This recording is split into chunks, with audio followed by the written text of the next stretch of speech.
All right, I'm going to call the meeting to order at 6:11. We had Shauna here for our minute taker, so great, hooray. We're all happy.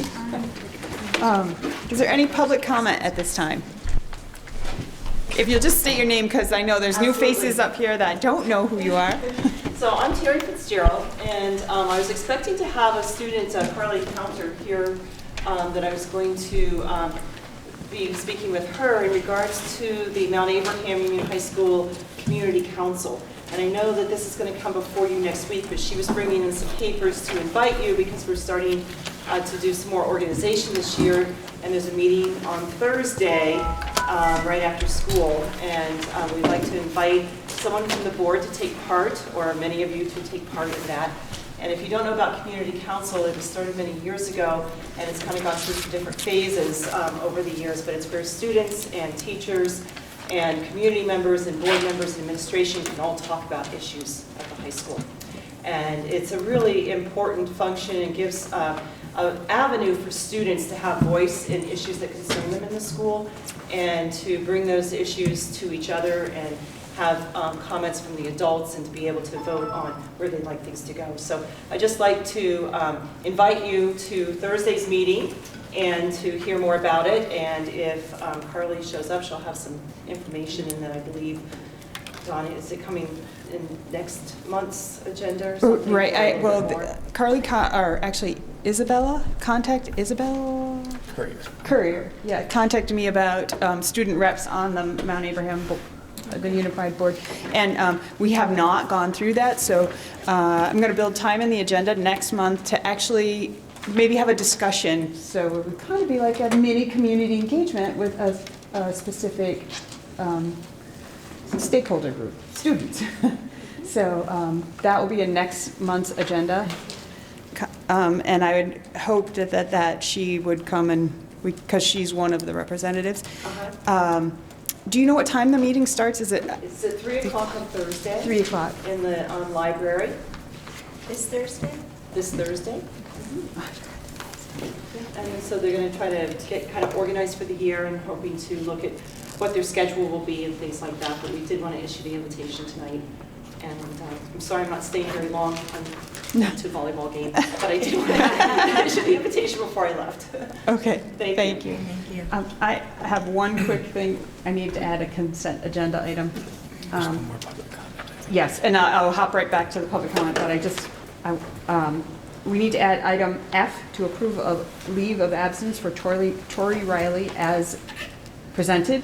And then under board management, item M, to just a brief review of the letter you asked about last meeting, about some sort of letter from the board chair to the community members about public comment. I'm not asking you to wordsmith, I just want you to look at it, and if there's something glaringly missing, tell me, otherwise I'm just going to go ahead with it. Okay? All right, and now the other public comment. That's me. Oh, that's you. Oh, that's you. I just wanted to take this opportunity. For those that don't know, the Vermont legislature deemed January School Board Recognition Month. And I think you all got your coupons for darn tough socks because you do a darn tough job. I love that. But in addition to that, and you probably also saw that you all have free admission to all really varsity basketball games. I don't know if they charge admission for wrestling at the high school as well, but basically any event that happens at the high school, you have free admission for yourselves and families, so take advantage of that. Just to be clear, it doesn't count VPA playoff games. You'll have to pay for those because that's a VPA thing, but we have no control over that. But I also wanted to present each school board member with a certificate of appreciation on behalf of the Vermont School Boards Association and the Mount Abraham Unified School District. So I have a certificate for everyone here that I'll distribute throughout the night. So thank you all for your work. It's tireless work, often underappreciated, if not unappreciated, but critical to making our school system the best it can be. So thank you.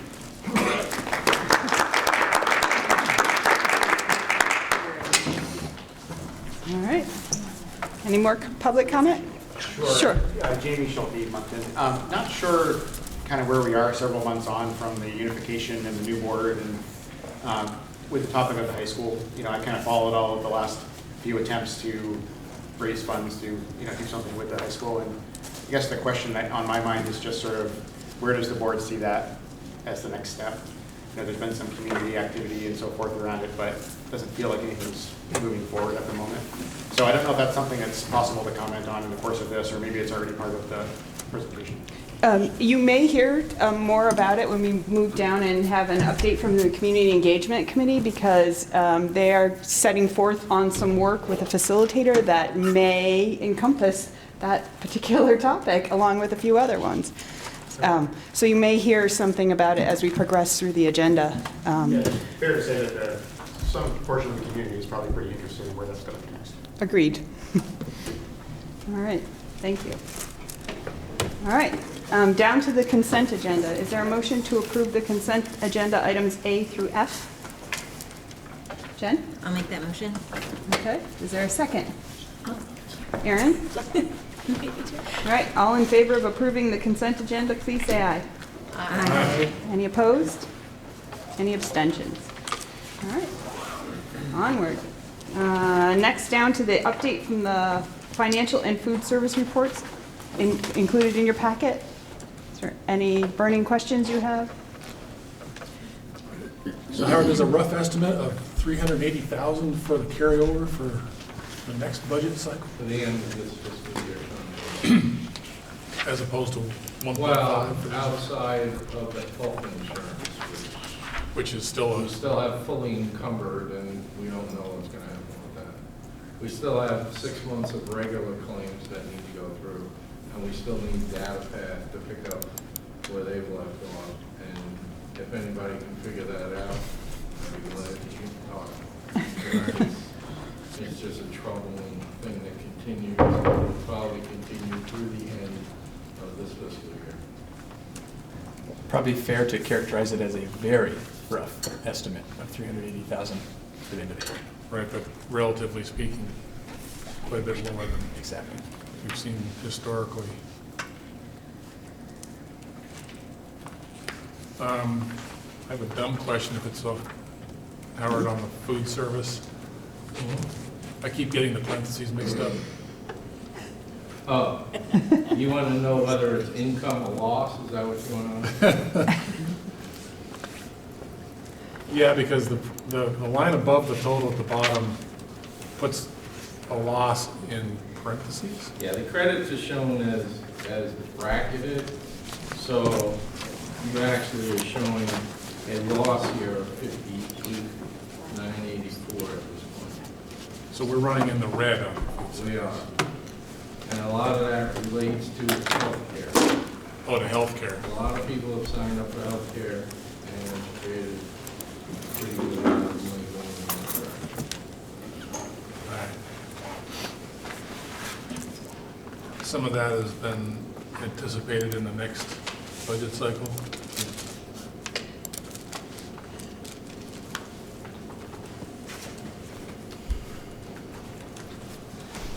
That's it for me. Okay, anyone else have any questions? Kevin had some. Kevin, did you get my responses? Yes, I did, thank you. Okay, you okay with that? Yes. Yeah, okay. Right. Everyone remembers that when you get the financials and the pay orders, if you have questions, you can, the way we work this out is they can go to Howard. Granted, if you have 3 pages worth of questions, send them to me and we'll work through them slowly, but, when we got questions, Howard or Cheryl was on the original, Cheryl can help. Okay. All right, we'll keep moving along then. Down, update, the final budget presentation. If you want, you can swing seats. If not, you can take a seat out there and to see the presentation, whichever is easier or more comfortable. Are you handing out the presentation? Are you handing out copies of the presentation or not? Yep. I'm just deciding if I had to bring my device or not. Here, I can do that.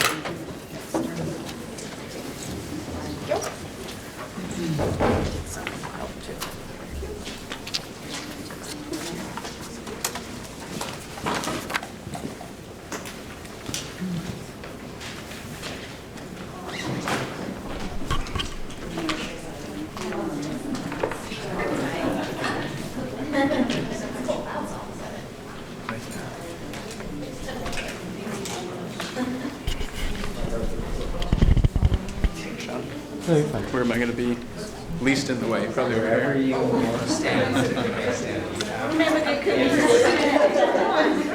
take that also.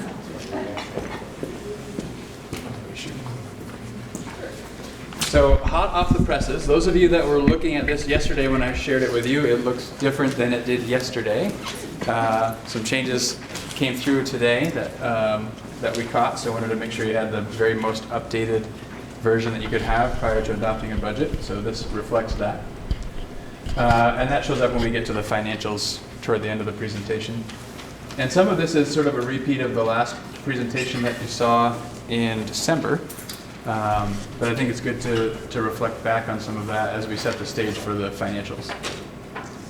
So we talked about this squeeze that I think you as a board feel. Certainly we as administrators feel this squeeze where, from certain constituents we hear requests and needs for more resources, feeling like what we have for resources currently is insufficient.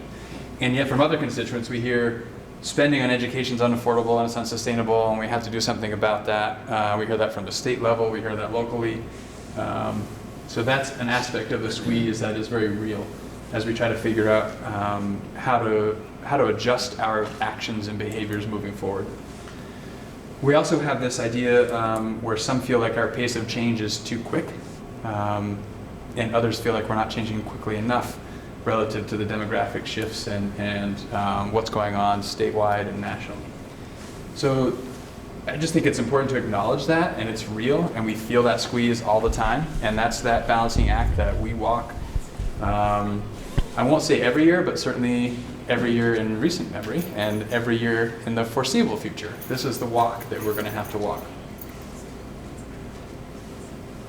And so what do we do with that? Where do we go from here? For me, I think we need to really think about how do we utilize our systems. So to me, as we're trying to be more efficient, more effective, having sound systems, making changes to build those systems is critical. And we utilize those systems in a focused way and focus on those priorities. That means that we have priorities. And so I've put up here the priorities that have been established for us this year, sort of in general terms, which is really about being clear about what do we want our students to know and be able to do. Really important that that's clear, it's articulated vertically and horizontally throughout our organization, so that school to school, we have that clarity, and that grade to grade, we have that clarity. And we also need to make sure that we're focusing on supporting the social and emotional needs of our students. These are the two priority areas that have been identified within our strategic plan that I'll get a little bit more in depth in the next slides. And we need to focus on those things. We need to build those systems. We need to have this focus so that we can help ensure success for all students, which is a priority that was set by our community, and I think a priority that every single person in our organization holds true. And meanwhile, we have to do that while finding these efficiencies and creating some cost savings because of those other pressures that we know we're hearing from folks about, the challenges of the affordability of living in Vermont, part of which is the education system. And so to that effect, on December 5th, the sort of the direction that I received from the board was build a budget that doesn't have staffing reductions in recognition of the effort that we went through to get to this year. Lots of staffing reductions, lots of staffing changes that we're still working through and trying to make work the best that they can. And to use the same fund balance amount as FY19. And that kind of comes back to Steve's point about, so we're looking at a whole lot less money as a fund balance from this year than we had in prior years. And so that difference in fund balance carry forward becomes a loss of revenue as we build FY21. And that is very true. And that loss of revenue will be on top of any other challenges we face with the budget. If we lose equalized pupil again, which we anticipate we will, if we have increased expenses, which is a guarantee because that always happens unless you're making significant change, those will be on top of this decrease in revenue that we anticipate. Another decrease in revenue anticipated is in special education. They're changing special education funding formulas to a block grant away from a reimbursement model that will take effect in FY21. And we'll have a lot more flexibility in how those special education funds are used, but I suspect it will be considerably less money we have to use in a flexible way. So that too will be a loss of revenue on top of any reduction in fund balance carry forward. So I'm very cautious about the combination of events as we look toward building FY21. So as we sit in these seats this time next year, not wanting to dig ourselves a really big hole.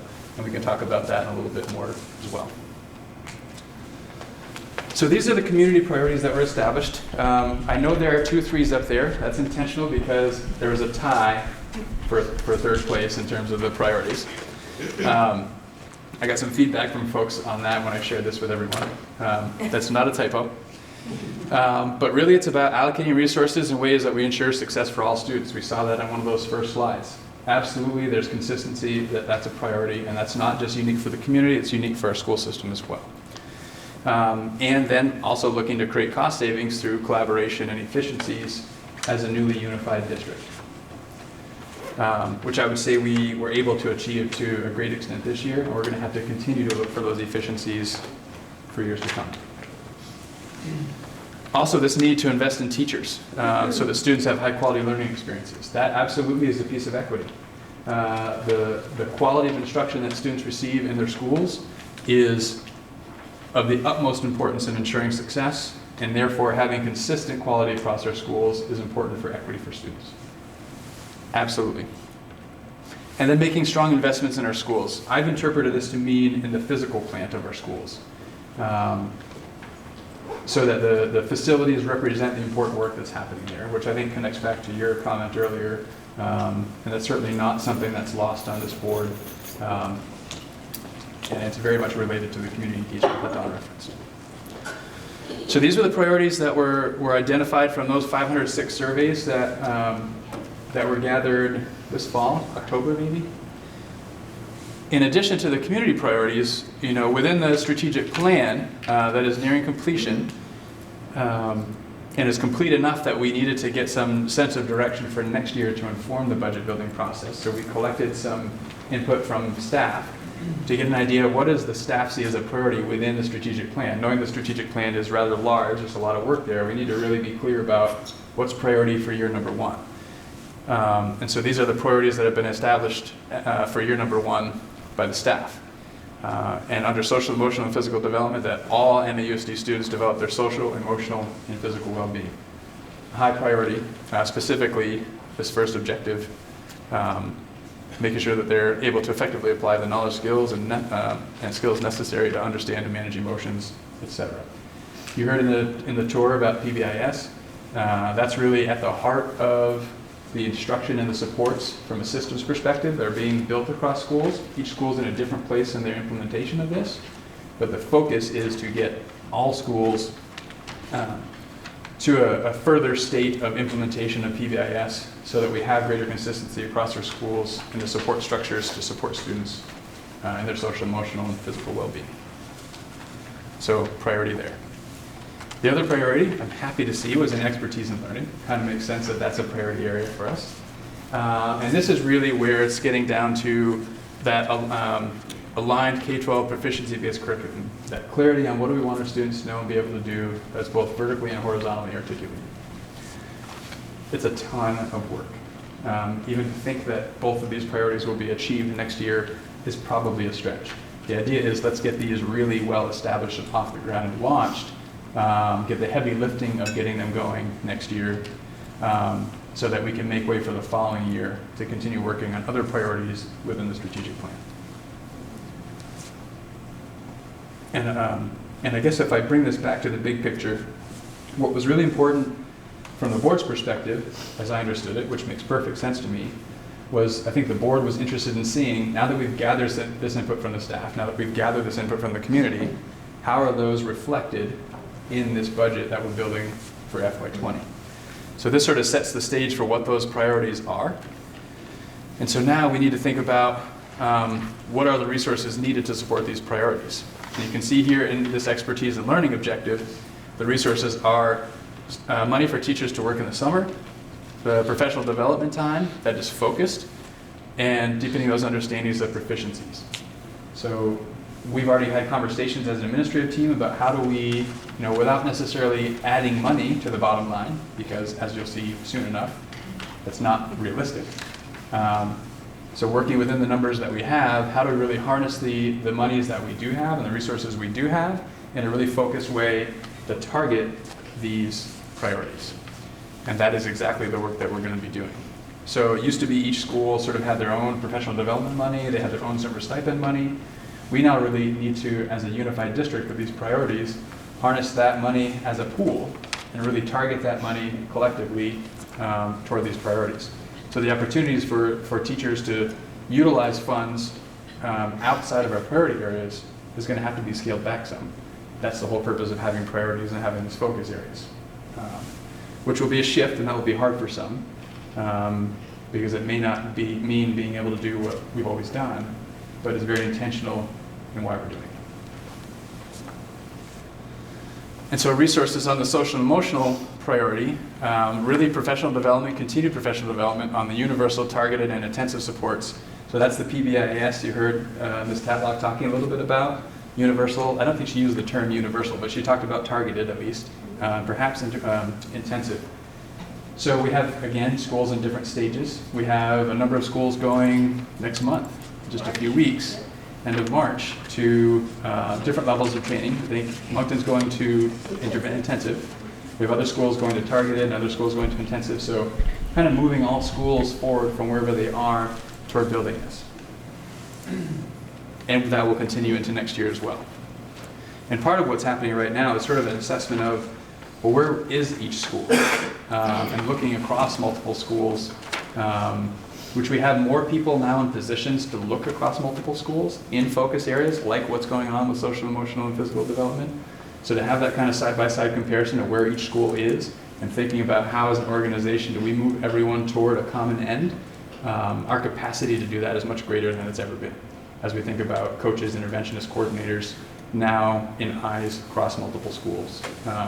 It's more than just a few central office administrators that have that perspective, which is really, really beneficial.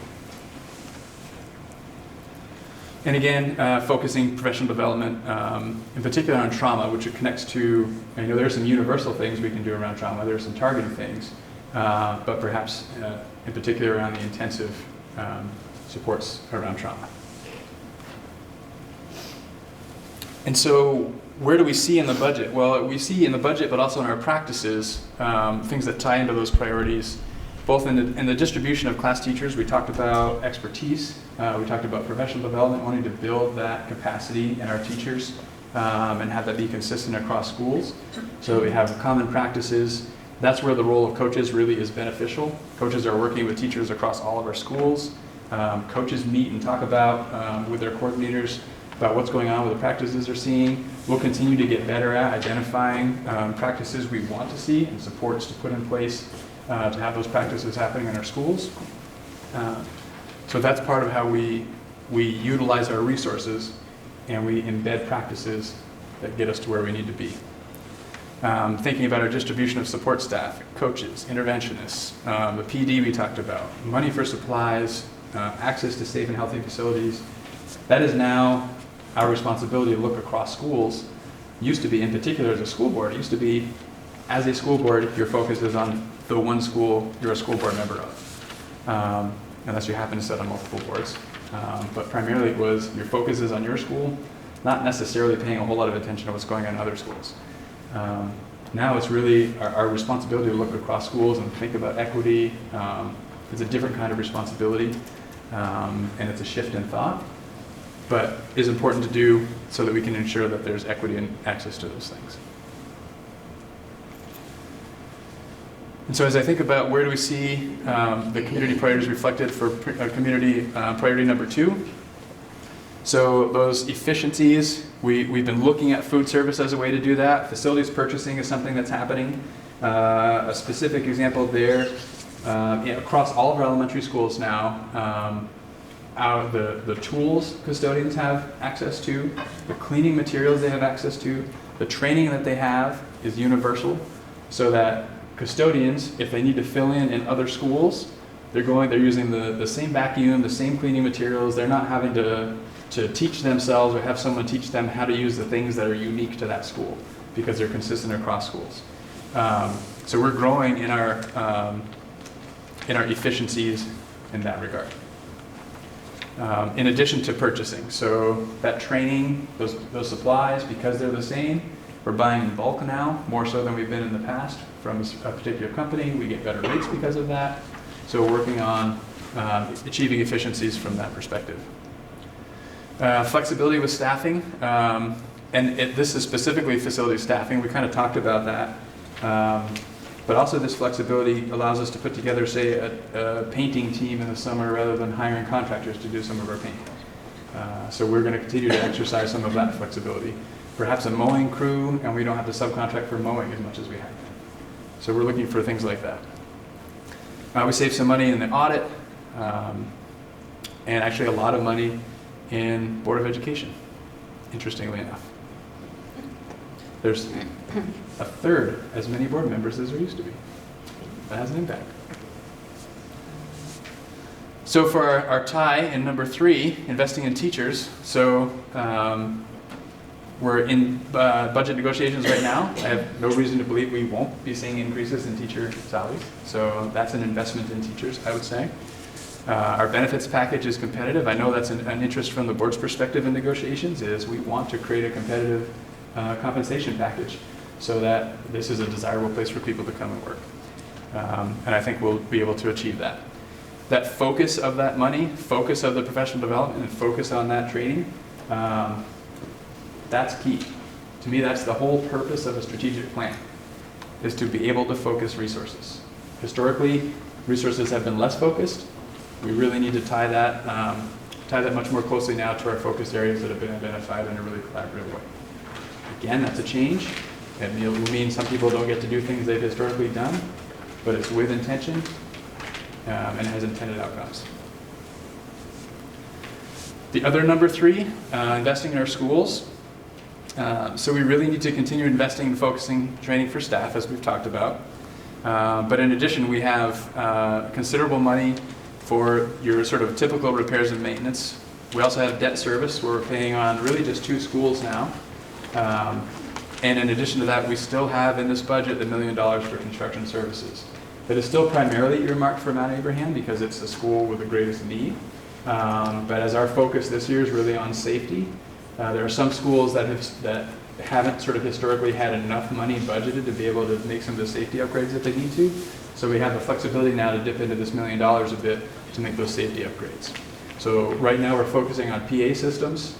We have some schools, including Mount Abe, that either don't have PA systems or have PA systems that are basically worthless. So to me, that's a significant safety concern. Administrators or designees need to be able to get onto a PA system from wherever they are and announce an emergency. It has to happen. We have to make sure our front doors lock and get locked. Basic security measure. And so we have this money that's flexible so we can identify some of those priorities and really get some work done there. And we have a full-time groundskeeper, specifically right now at the high school, but again this summer, potential for that person to help with mowing and groundskeeping elsewhere. Again, trying to make sure that, that our facilities look like the important work that's happening there outside in. We want them to appear welcoming, well-kept, clean, etc. And it takes people to do that. So we're going to maintain the full-time groundskeeper that we currently have in this budget going forward as well. And so thinking about the staff priorities, so again, these practices on focus. You see that idea of focus a number of times throughout because it's critical and it's the whole point of our 3-year process of creating a strategic plan to give us areas to focus on so that we can achieve outcomes that we want to achieve. And so building a plan for the professional development around those focused areas and then utilizing our internal and external resources to achieve those focus areas, specifically around proficiencies. Mount Abe's done a ton of work with proficiencies over the past 3 or 4 or more years, maybe more.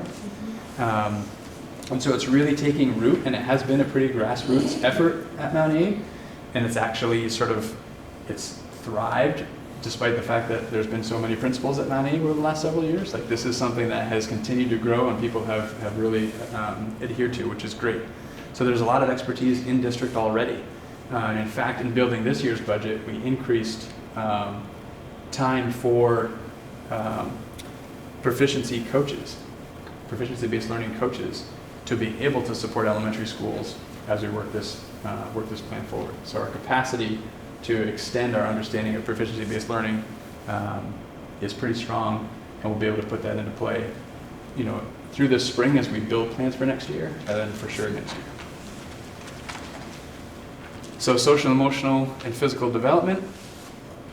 So we're really looking at, in terms of the budget and practices, again, thinking about a professional development plan that focuses on that. Thinking about PBIS and the different tiers, supporting that work, thinking about trauma, and ways that we can get more trauma-informed practices in place. So it's really just about focusing the current money we have on those priorities. That's a lot of information so far. There's a lot more to come, but I want to pause for a minute and just answer any questions that come to mind. And I think we didn't talk about this so much beforehand, but Don and I had a chance to connect briefly. Typically at this point in an agenda, there isn't opportunity for sort of a community dialogue back and forth, but in the light of the fact that last week's community opportunity had to get canceled because of the weather, we were thinking that this could be an opportunity for back and forth. So if the board's okay with it, I would encourage anyone to ask questions and allow this to be a conversation. Could you talk a little bit about the summer curriculum stipend money? What it's been used for, what it should be used for, and where we're going with that? Yeah, I can talk a little bit about it. I might kick it to Katrina to elaborate. She has sort of overseen that recently at the district level. But summer curriculum stipend might be, so a high school example comes to mind. If a teacher is teaching a new section of something they haven't taught before, there's quite a lot of work in sort of building the syllabus and really understanding the materials and the scope and sequence and kind of building that work out. So a summer curriculum stipend might be for that teacher to have a couple of days in the summer to be paid. It's $200 a day is the rate, so it's a set rate for everyone. That they can come in and do that work in preparation for the next year. So oftentimes it's curricular changes that are, being prepared for in the following year, and it pays teachers, that fee to do that work over the summertime, usually when it can't be achieved during the school year. Is there ever any touch time for tutoring or interventing or anything like that? That's not built in, so that would be something different. So oftentimes that comes through special education and extended school year services, which is sort of a different pay, different sort of scope of work altogether. But for students that have that need, that does happen. We do have our expanded learning program, which provides lots of opportunities for students to, not so much tutoring, but to continue their learning. That was a great program. It's an outstanding program, yes. And it's growing and getting better every year, which is exciting. Need any more than that? I think Katrina and Susan would happily chime in and give you more. No, it's fine, thanks. Okay. Yeah, Allison? So how does PBIS mesh with MTSS? Are you moving from PBIS to MTSS? You're keeping both of them? They dovetail lovely. So PBIS is sort of, it's the social emotional sort of aspect of a multi-tiered system of support. So you heard reference to a universal level of support. So that's something that all students benefit from. Then there's a targeted level of support that students that are receiving targeted get the universal and targeted, and then intensive. And those students would receive universal support, targeted support, and intensive support, which is exactly the model of a multi-tiered system of support. That so on the academic side, our core instruction happening in the classroom, everyone benefits from that. Some students receive a little extra help through Tier 2, that targeted intervention, and some students receive universal, targeted, and intensive. That might be time with one of our interventionists. So they mirror one another. There's a systems piece to it as well, with a multi-tiered system of support. It's, there's infrastructure and leadership and training pieces that are beyond the scope of just PBIS or the academic side, an academic system of support. So it's much more comprehensive. So does that mean each school can decide to do PBIS or not PBIS? Because on the budget side, we're always talking about MTSS, and now we're hearing about PBIS. Bristol used to do PBIS, I don't know if we still do, but I'm just, just seems to be a little bit of a disconnect at the moment. Every school is engaged in PBIS on some level, and there's also been fits and starts. So really, Lincoln was probably our first school, maybe 12 years ago, really started embracing the tenets of PBIS. And now it is literally spoken to in the strategic plan for the district. So now it puts a little bit more support for everybody to get stronger, more on the same page. Everybody is in a different place right now to some degree, so now is the opportunity for us to build those supports and move forward. We're very excited that 3 of our schools are getting the Tier 3 intensive training. That means they've gone through Universal, they've gone through Targeted, now they're ready to go to Universal. That's Moncton, Robinson, and Bristol. So that's great that we've got 3 schools that are way in the front like that, because then the other schools can learn from them as they move forward through the tiers as well. And you saw, this was a great example, and Chris asked me about it in the hallway too, great example of what we just saw with Carolyn and the kids, and talking about the pause. Every school's got a little something like that going on, including the high school, which is great. And that's the advantage of a strategic plan. Historically, I would say it's true that schools could choose PBIS or no PBIS, and it was mostly sort of at the discretion of the building principal. Do we do this or do we not do that? And then some coaxing probably from central office folks like, oh, you think you really want to do this? This is great. We're trying to build a system, but really dependent upon a building principal's decision if that was a priority for their school or not.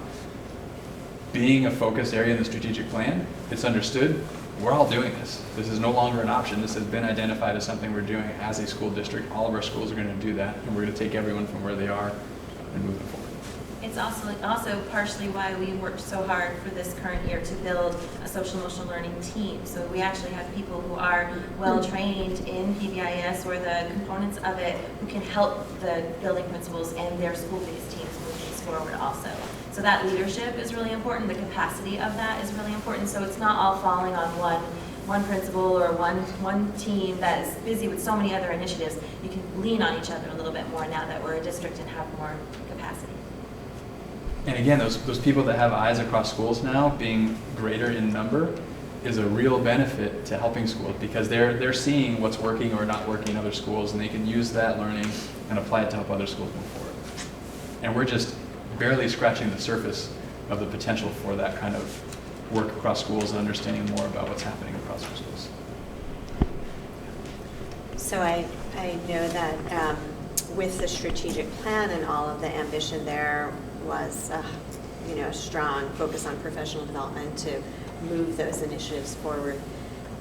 Do you feel like are we using the same amount of professional development money and hoping to allocate it in a different way from last year's budget? Do you feel like we have put in enough resources to scratch the surface? I've asked that very question, and I think the answer is yes. I think we have sufficient funds. I do think we're pretty well resourced in the area of professional development. It hasn't historically been really focused. Now this new sort of focus on a couple of specific areas for professional development across our system, I think we're going to see a lot more return on that investment. And we may find differently as we try to apply the resources we have with a more focused area, that it isn't sufficient. But our belief right now is, yes, as we think about that pool of money that has historically lived in different pockets in different places, if we think about bringing that all together, we feel like that's a pretty significant amount of money. I forget what the total dollar is, but it's in the tens of thousands of dollars for sure, that we can apply on these focus areas. And the idea of growing capacity of some leadership within district to then so it isn't, if the goal is let's send every teacher away to some conference somewhere on one of these focus areas, it's not even close to enough. And the reality is the impact of that is pretty minimal. If we really think about doing this in a strategic way where we might send a core group of people to get trained really deeply to come back, and then our early release days and our in-service days are focused on that, and we have leadership in-house delivering that professional development, we're well-resourced to be able to do that. And that is proven to be more effective. As I think about coaches, coordinators, administrators sort of delivering the professional development in these areas to our system, they're then within the system. They're sort of embedded. That's the whole concept of coaching, is that it's that embedded support. It's not go away somewhere, get it, and I hope you have good luck implementing it. It's here's what it is, and I'll be here all year long to help you implement it.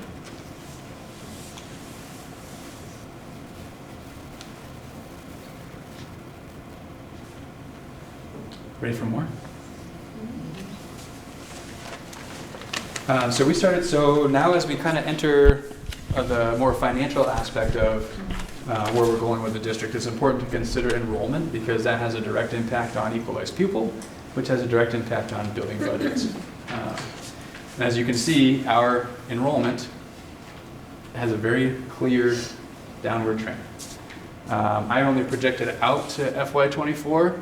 This downward trend continues beyond FY24. It gets way less reliable the further out you go. But I thought this sort of multi-year perspective gives you an idea of where we're going. And you'll see a little bit of this specific to equalized pupils on another slide. But no doubt we're losing students. In the last 10 years, we've lost 300 students. That's more than exist at Bristol. It's more than exist at any other 2 elementary schools combined. And it's almost half of what's sitting at Mount A right now that we've lost in 10 years. It's significant. So one time you had said you thought it would bottom out at around 1,300. Are you still seeing that? Yeah, we may dip a little under 1,300, and then I think it'll just kind of, plus or minus 1,300. But I do think that's true.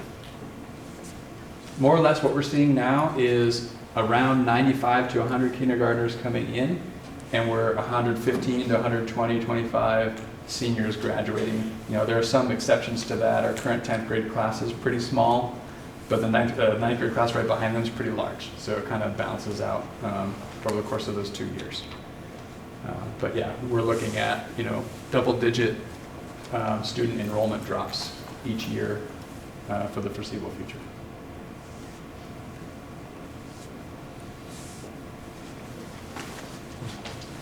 And so obviously, as the numbers of students enrolled declines, that has an impact on class size, and that's something that we have some guidelines that help us think about. And it very clearly has an impact on the budget as well in terms of the amount of staff we have relative to the number of students that we have. So these are the guidelines that we currently operate with.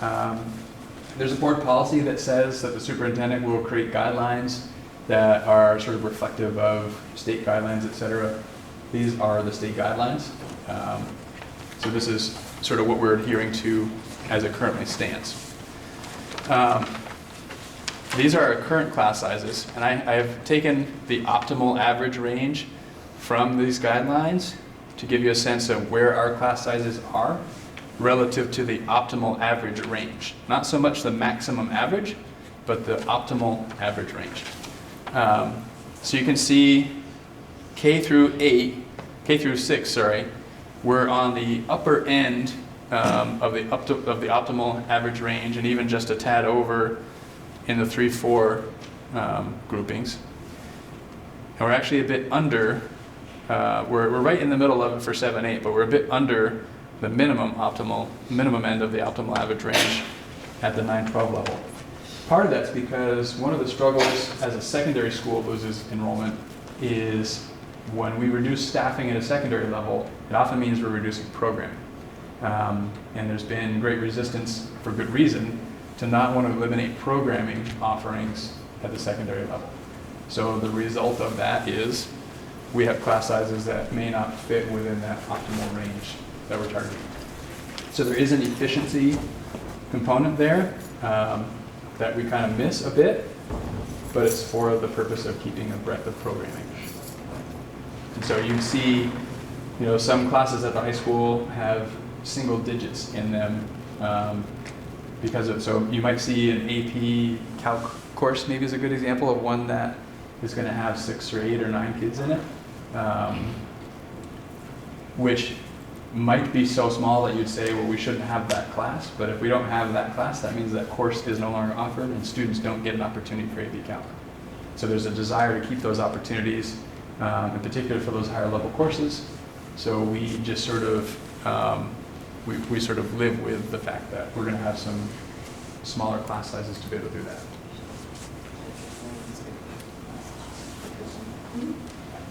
I know this is a weeds question, but, so when you're talking about AP classes and 4 or 8 students, is there a state law where you can't do that by virtual learning? Like Virgin's, Mount Abe, and Middlebury could have a combined AP Calc class? There's not a law I'm aware of that says it Okay. couldn't happen that way. In fact, I think in a lot of schools smaller than Mount Abe, that's probably the reality. The number of virtual high school classes is probably greater in some of those smaller schools to be able to do that. Pooling resources Yeah. and consolidating. Yeah, and I think it would be interesting, An idea. you know, And I'm sure you've thought about it. but- Virginia's isn't that far away, Middlebury's not that, I don't know that it has to be so virtual. Like I'd be curious as we continue as school districts, because we're not the only school district getting smaller, as school districts get smaller, to think more regionally about how can we work together to offer the depth of programming that we want in an efficient sort of economic way. Like we need to continue to keep some options like that open. Yeah, and I think there's some interest in doing that. So I don't know exactly where it'll go, but those are things that I think people are open-minded to. Because I'm certainly all for keeping those kinds of things available, but at some point, our budget's just, it's doing what it's doing. Yeah. Well, it's that tricky balancing act, right? It's the cost effectiveness and the realization that education is expensive, but wanting to offer the kind of programming that we want. Kristen? Is the Middlebury district and the Virgins district experiencing similar patterns of decline? We're all pretty much neck and neck. Yeah, we're starting from different places, but I think we're Right. all seeing that decline for sure. Same pace, like we're not, Yeah. okay. As a I'm sorry. It was unrelated to that, so if you want to comment on that. So as a first. commentary to that, in Monday's Addison, there was an article about Virginia's Union High School and their budget woes. You could take Mount Abe and substitute for Substitute Virginia, out. and it's just identical issues. Only they're maybe even a little bit in more of a sort of dire situation in that I think they're much closer to the spending threshold. Maybe we're even over the spending threshold at one There's a point, fear there. which is there's a significant cost to being over that spending threshold. So yeah, we're not in great shape. There are definitely those that are sort of in more difficult situations than we are, and some that are better. And this is unrelated to that, but is the optimal average range also mirroring a state guideline, like our policy? Yes, Class so size guide. everything here in these guidelines are Oh, sorry, reflective. that was on the other chart too. Yeah, so I just pulled that optimal average column Okay. and put it next to our class sizes to Yeah. kind of have that side-by-side comparison for you, so you didn't have to try and flip back and forth between the slides. I'm curious what the maximum average is. Curious what we had, so. Well, I mean, the maximum average is An kind of an oxymoron. oxymoron. And I know some issues have come up about maximum class sizes. And I know Yeah. So that I can explain the difference between a maximum class size and maximum average. Maximum class size of 20 means there isn't a K1 or 2 or any combination class that exceeds 20. Maximum average means all of our K classes combined can't average more than 20. So one could have 22, one could have 18.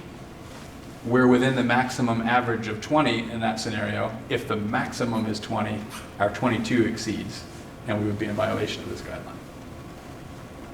So it is somewhat oxymoronic, but absolutely has an impact. But if somebody was to ask, do we have a situation where we actually have like 4 16s and 3 28s? Is any of that going on? No. 4 28s, no. So I can give an example in the K2. So we have, that I'm aware of, a single K1 class of 23, I think, 22 or 23. And I don't know that there are any others exceeding 20. So when taken together, the average of our K2 groupings is not exceeding 20. But we do have, for sure, it's a K1 class that exceeds 20. And is there a maximum, not just a maximum average, but is there a maximum? Currently, no. Okay, And it's interesting, like it's all relative, right? So we hear the teacher strike in California, they're fighting to get class sizes of 30 because they're at 40. And I think we would be hard pressed to get even close to class sizes averaging 25 at the elementary levels in Vermont. So it's all very relative. 25 by Vermont standards is high. 25 by lots of other places in our country, people would kill for it. I heard a teacher in Middlebury who came from Miami, had 40 students in her art class, 13 of them on the autism spectrum. There was no other adult in her classroom. She came to Middlebury, had class sizes of 13, and she said, I feel like I've died and gone to teacher heaven. It's all relative. It's all relative.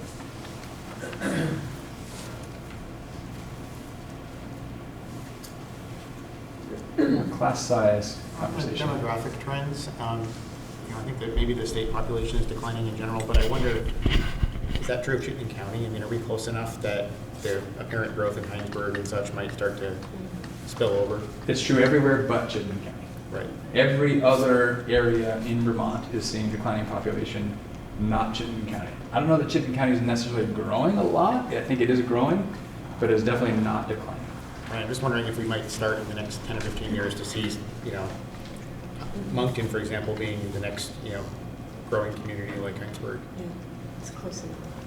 That's what I think. I commute to Burlington frequently, and it's 20 miles. The question is, in what way is it going to grow? Right. Is it going to grow with an aging population, which is happening in our state, or is it going to grow with a younger population that has students that will be entering the system? It'll be interesting to see how that. The demographic trend right now is not that it's younger families with students in our system, that it's going to grow, but it's going to be growing with people not in the workforce, not having students in the education system.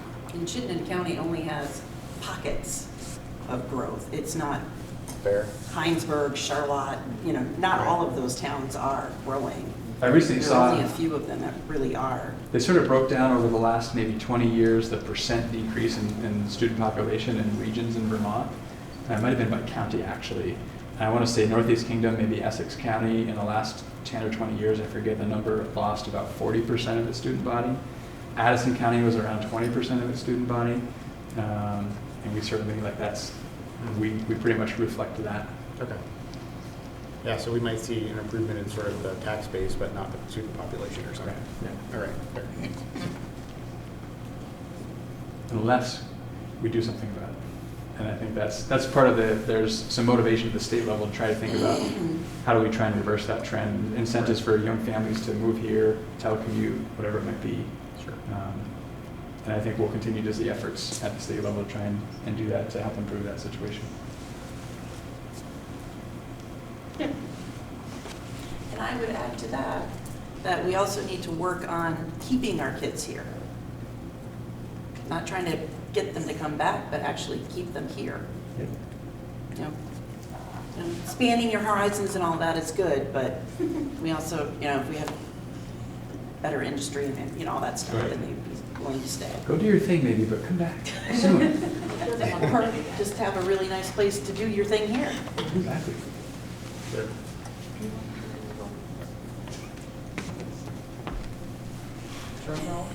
Numbers. Hey, what you've all been waiting for. So, in an effort to not make staffing reductions, realizing that 75 or 80% of our budget is related to staffing expenses, combined with another significant drop in equalized pupil, that formula leads to a large increase in the cost per equalized pupil. Something like 8.17%, in fact, which for those who are new to our conversations, that's like, wow, that's a huge number. For everyone else that's been part of our conversation is like, wow, they got it down to 8.17. And I do want to acknowledge that there's considerable effort on the parts of a lot of people to get this increase per equalized pupil down to 8.17%. Since the last time we met, this has been as high as 10% per equalized pupil. and we brought it down closer to 8. Every 1% decrease in equalized pupil, given our sort of situation here, is $242,000 in reduced education spending, not expenses, but education spending. So that's pushing $500,000 in reductions in education spending to get from our 10% to almost 8%. And that's been a lot of heavy lifting on a lot of people's parts to figure out where can we possibly save, because there are very few places to go not related to personnel, and we're adhering to not making personnel cuts. The reality is, if this board or if our community doesn't support this budget, I'm going to assume that means it needs to be a lower number, not a higher number. And that will mean we have to go to personnel again to get any more money. The only other alternatives, which I suppose we could exercise, but I would advise strongly against, are take money away from facilities, which I suppose now is a good time to let the board know. We have an incident at the high school recently where some tiles fell off in the shower room in the boys' locker room. There's some sort of a leak in the wall in that shower room that caused these tiles, the adhesive to sort of no longer take hold, and tiles fell off. In peeling the tiles back, good news is no asbestos. Bad news is mold. So we're in the process of getting contractors in to eliminate the mold. The way contractors who are eliminating mold work is they don't come in and say, we'll eliminate the mold in this room. They say, we stop tearing apart when we stop finding mold. We don't know what that's going to mean. If it means a complete overhaul of the locker room, I'm estimating that's $250,000. So that's sort of the next unknown $250,000 surprise. Thinking about the gym floor a couple of years ago, if we chip away at the $1 million or chip away at the money that we have to be able to put into facilities, we run the risk of not being able to take care of those things when they surprise us. Not to mention the fact that so that's now probably potentially $250,000 that could have been allocated to safety that now can't be allocated to safety, although in a way is really going to safety because eradicating the mold is safety, but it's not something we planned on addressing relative to safety. So I would advise against taking away from facilities because, in particular at the high school, it's an aging facility with significant need, and we need to be able to some way or another address that need.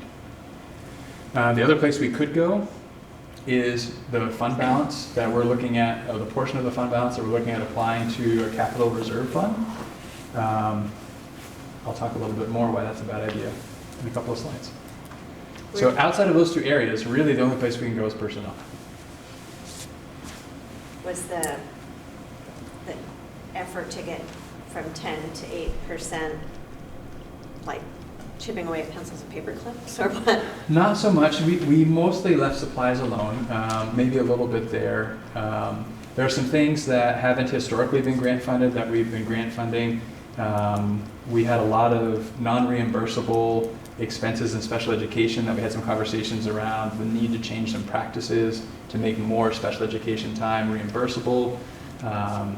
There were some lines that are sort of quasi-insurance related, like so we have some lines for tuition to sort of out-of-district placements. So occasionally students need support that we can't offer, and they need to get some specialized support outside of district. We never really know ahead of, or we know sometimes know ahead of time, but oftentimes there are some unknown students that sort of pop that need that support.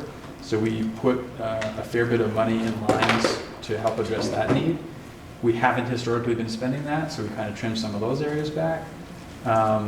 So where we have been ultra conservative in the past, we don't have the luxury now to be as conservative. So it's a bit of a risk, kind of like cutting back on your insurance coverage, but it felt like the prudent thing to do given our situation.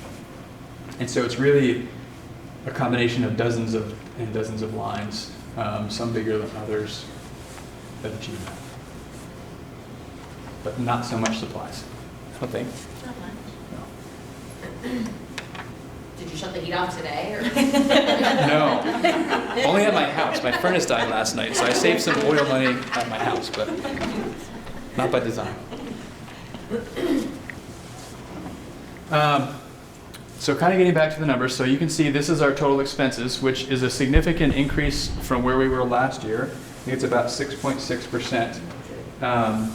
What I find interesting is, it's a little over 3% from where we were 2 years ago, which is, maybe I just tell myself this to feel better about what we're doing, but when I think about a 3% increase over 2 years, when we go back to the way we used to build budgets, an average of 1.5% increase in expenses would be celebrated, right? Sort of the standard was around a 3% increase annually, so to have a 3% increase over the course of 2 years could be celebrated. Only now, which is the whole declining enrollment thing is the reason we don't do that anymore, because when you're losing lots of students to increase by 3% in total expenses hasn't historically, it wouldn't be acceptable by today's standards. So from an overall expenses, though it's a large number and it's a big jump from last year, because of the $1 million in reduction in expenses, it does seem disproportionately large in terms of a jump. Our revenue did go up, which makes sense. Typically, when your expenses go up, you have expenses that are eligible for reimbursement, in particular special education, which had some significant increases from last year to this year. That generally increases your revenue. And so, the difference between your expenses and your revenue is your education spending, and that's the figure that's divided amongst your equalized pupil to give you your cost for equalized pupil. And so you can see our education spending has gone up by almost $1.5 million. Meanwhile, our equalized pupil has gone down by over 34. Credit to Howard, when he was sort of spitballing where we'd land, I think 1475.05 maybe is what you projected in October. And after a moving target for the last 3 months, this has been certainly my craziest year with equalized pupil. For you as well? The closest. I don't see how you can get any closer. No. And in fact, equalized pupil is not locked in even today. February 7th? February 7th will be the lock date, and as that'll be the lock date if all the schools that are not assigned yet get their budgets aligned and get done. We have a forced Act 46 this year. For what it's worth, as challenging as building a budget has been for us, there are some school districts that don't know if they're building a budget for one district or multiple districts right now, like even probably as of today. So there are far more complicated situations out there, not to minimize the challenges that we have. So the result is a spending per equalized pupil of $17,927.76. The cap is $18,311. This figure doesn't accurately reflect where we are relative to the cap. We're a couple $100 lower than that relative to the cap. There are some expenses that, if you exceeded the cap, come out of your cost per equalized pupil. But if you don't exceed the cap, they don't come out. Whatever sense that makes. But because we're not exceeding, those don't come out. If we were a few $100 more per student, they'd knock a couple $100 off, which would get us back under the cost per equalized pupil. Did I pretty much summarize that right, Howard? All right. So we're not as close as it looks. Correct. We're more like 17.7-ish relative to 18.311. So we're fairly safe under the spending threshold. Although each year, again, as our... $1,300. What comes out is debt service on the bond, also MAUSD teachers retirement for the added amount of 6% that they established 3 years ago, and also the extraordinary portion of special ed that the state assigns us, that also gets to come into it. So another plug for a bond. Instead of that $1 million in construction services that we're sort of chipping away at things, if that were applied to a bond payment, that comes out. That doesn't count against us toward the cost per equalized pupil as we approach that threshold. So that $1 million would be a pretty significant decrease in the cost per equalized pupil. So Howard, did you say the current debt service is included in that? Or? The debt service per equalized pupil is about $136. It comes out of that. It would come out of that $17,928, but we have to show this as an equalized pupil cost. But for the approval of how much you can get to the 18,311, certain issues are allowed to subtract from that. So that would then be. That's right. So if you had a construction bond and you didn't get it approved by the Secretary of State, that would not come out of there. It would be added in, and chances are you'd probably exceed the amount of 18,311, which is the maximum. But I think the answer to your 50% penalty for any dollar. So 50 cents on the dollar, the penalty. It's a big penalty. But I think the answer to your question is this does include debt service costs. The current debt. Yep. Right. But if we were to exceed the threshold, that would come off.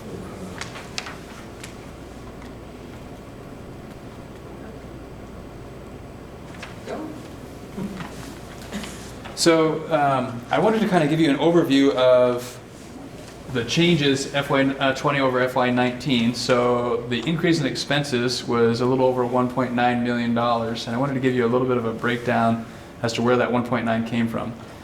So you can see a large portion of that is related to salaries. So that's salaries, FICA, sort of everything connected to salaries. We have to make payments to the teachers' retirement system for teachers that are newer to education, that are trying to sort of catch up in their retirement pension. You may have heard they're having some retirement pension issues with that. So this is a mechanism for trying to help that situation. So all those things combined, $839,000 FY20 over FY19. Another almost $600,000 specifically in intensive needs for special education. So that again, those were some of those things that we talked about. Some needs shifting. Intensive needs typically means high cost. So, you know, on a student-to-student basis, we could be looking at an average of about $100,000 per student that has that intensive need. Does that seem pretty fair? So it doesn't take too many students to get to a pretty large dollar amount that we need to be able to budget for. Now again, this is looking at expense over expense. There's offsetting revenue in terms of the reimbursement for those intensive needs, but from an expense to expense perspective, has an impact. But the way that that revenue is going to be distributed is changing. Exactly. So is this... The budget we're building now is for last year. Right, but for if that. this is a trend, are we concerned about that impact being more significant Yes, in future budgets? I would say we are. I know I am. There's definitely concern. Because again, with the increased flexibility, which will be great, and we are very much looking forward to the opportunity for increased flexibility and not having to worry about, you know, this adult who has the ability to meet that student's needs, but that student doesn't have the right plan for that adult's time to be eligible, and that has an impact on the general fund. It's a pain, and it does, I won't say it prohibits, because we have built really healthy, non-reimbursable budgets so that we can have the flexibility to get the right adult with the right kid, regardless of what plan that student might be on, but it's at a cost. So the flexibility to not have to even really think about that so much is great, but it's going to be less money, and we'll need to think about, is there a better way? You know, I think about, so our total, we're looking at about $750,000 in the budget for out-of-district placement. I have to think Addison Central has similar expenses, Addison Northwest. That's another one of those ways where I wonder what opportunities might exist for us to collaborate and think about how we do that. Not just to save money, but to really also think about programming and what can we provide for students with those intensive needs. But I don't want to just save money for saving money's sake and the students suffer because we're trying to pinch pennies. We need to really be mindful of the outcomes for students that we desire as well. But so essentially, though, the state is giving more flexibility and less funds to special education. Not necessarily less funds. I think perhaps the same funds, but it's going to be distributed differently. And my sense is we are in a position where we are not going to receive more funds, and I don't anticipate even receiving the same funds. I don't know what your sense is on that, Susan. Yeah, I know this has been a point of conversation because while this number looks large in comparison to a lot of districts, we're actually not spending as much money on these sorts of expenses, so that's good news. But it's certainly a concern as the intensive social emotional needs of kids in our country are expanding, you know, I know the special educators are concerned about that and trying to make sure that the legislature is clear about that, you know, this is a unique population that, you know, we have to serve. In fact, there was a recent survey that was released that spoke to sort of ranked districts in terms of their spending in special education, and we were among the sort of lowest spending per student sort of in special education. So, despite the fact that we spend a lot in special education, we're really, I think we're being as frugal as anybody out there to find ways to do that effectively and efficiently.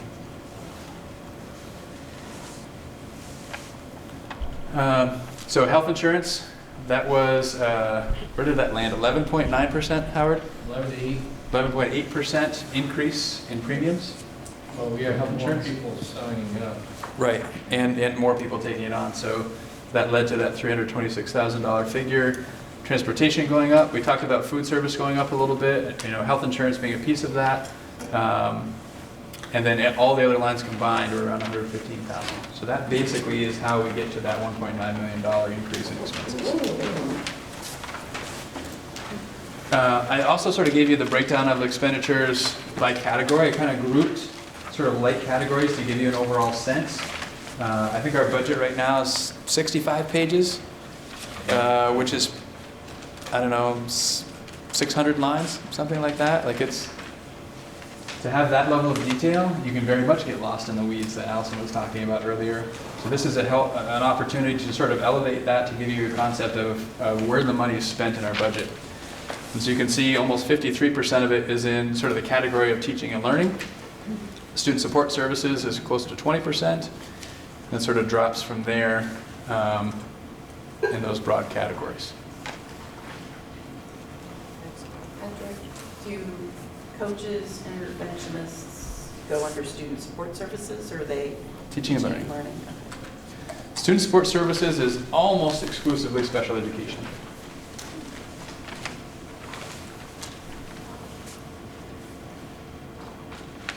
Leadership in business, a case could be made that some of this is also really teaching and learning. So this is in the budget, it falls under the category of Office of the Principal. It would be fiscal services, Office of the Superintendent, those all sort of combine. But I think about, so in Betsy's Office of the Principal, there's money in there for periodicals and books and things that are very much related to teaching and learning. I didn't parse it out line by line. I really kind of stuck with sort of function and object codes. So again, a lot of this could be argued one way or the other, but this is to give you sort of a high-level overview of how we spend the money that we have. This sort of gives you a sense of, under those same categories, it's not exactly apples to apples, but it's quite close, just to give you a sense of where those shifts have taken place. So you can see a pretty significant shift in student support services.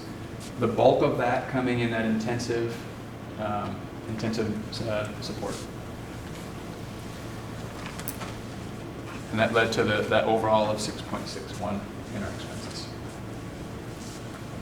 So that 6.61 is Jen likes to point out the historical change figure. Yes. Whereas historically, 3%-ish as at least in my experience, has been sort of the pretty universally accepted. If you hit 2%, that was considered pretty good. Anything under 2 was pretty remarkable. So 6.61 by historical standards would be very high. That's when I remind myself that it's only a little over 3% from 2 years ago. This is a little different perspective on how we can look at our spending. So because everything's really driven by equalized pupil and the cost of equalized pupil, this is sort of the graphic to help us see how our buddy Stu, this is Stu Dent right here, how the money that we spend really goes to that student. And you can see the bulk of it is teaching and learning and student support services. And then a fraction of it here, leadership and business, facilities, transportation, and food service. Shouldn't food service be right about here? It should. It should.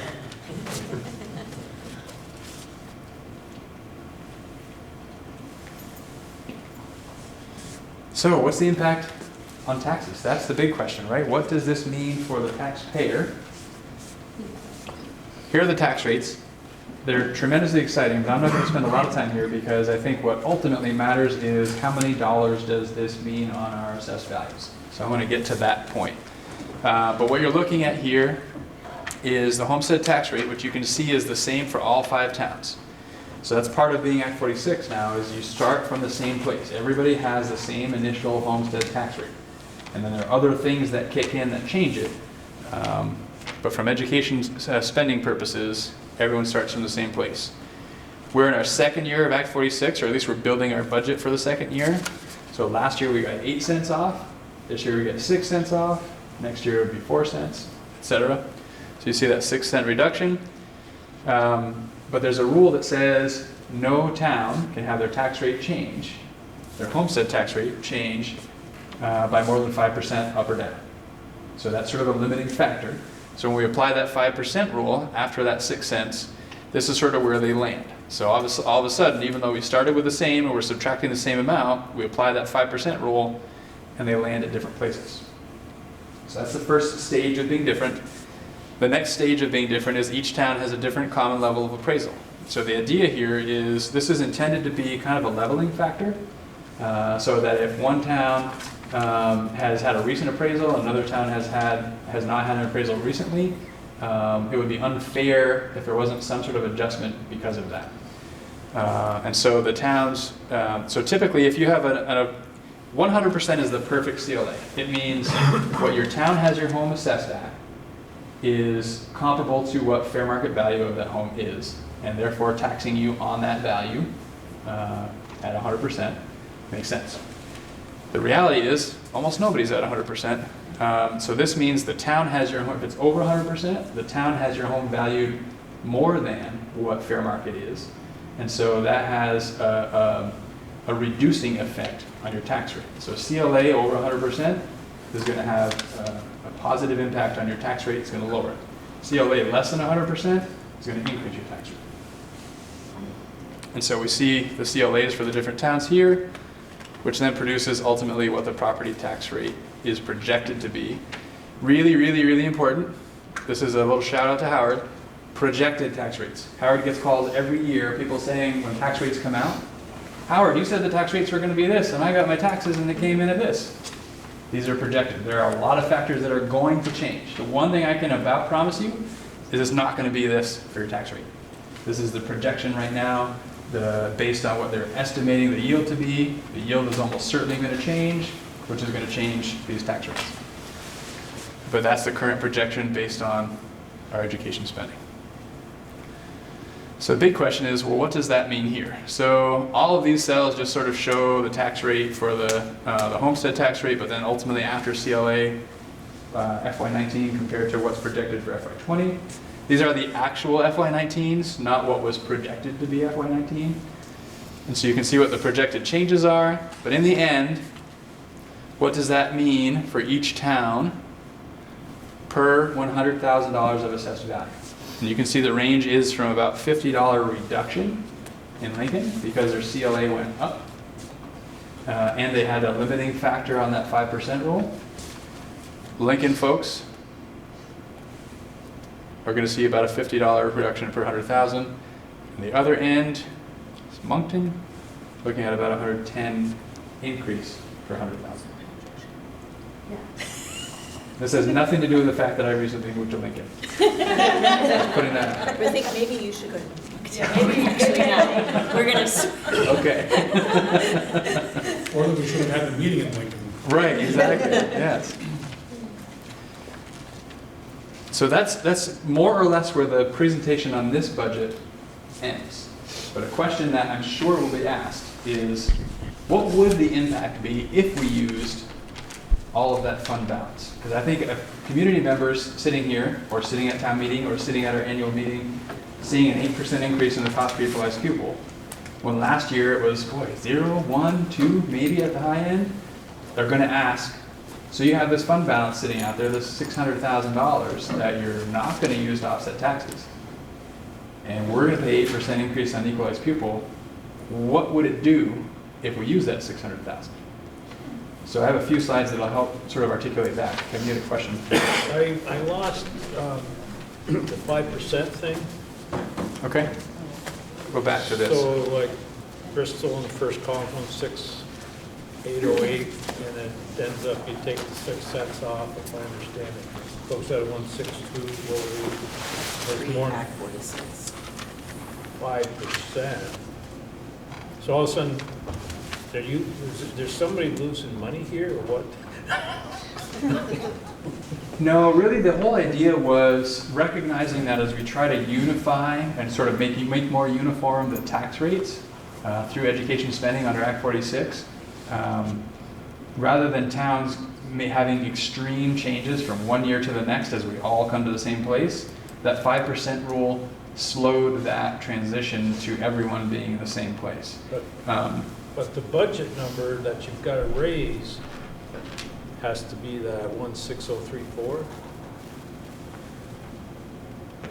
So this is right. So and that's where this all factors in. So the reality is these figures, which then applied to this CLA producing this tax rate, that is what gives the total district the amount of money that it needs. And the reality is it actually doesn't even come to the district. We education taxes are collected on a statewide basis and then distributed to towns.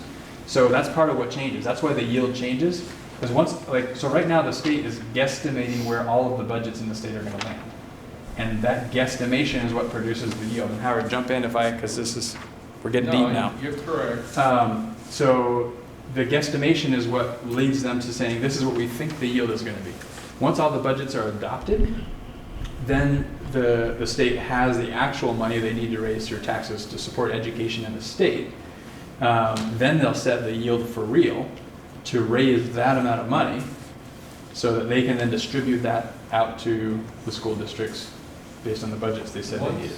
Once the 4 years that we have 3 years left in the program, we started 1 year late with the 10 cent saving, the 8 cent, and the 6. Once that's over, everybody will have the same tax rate other than CLA. There won't be any plus or minus 5. Within our 5 towns. That's correct.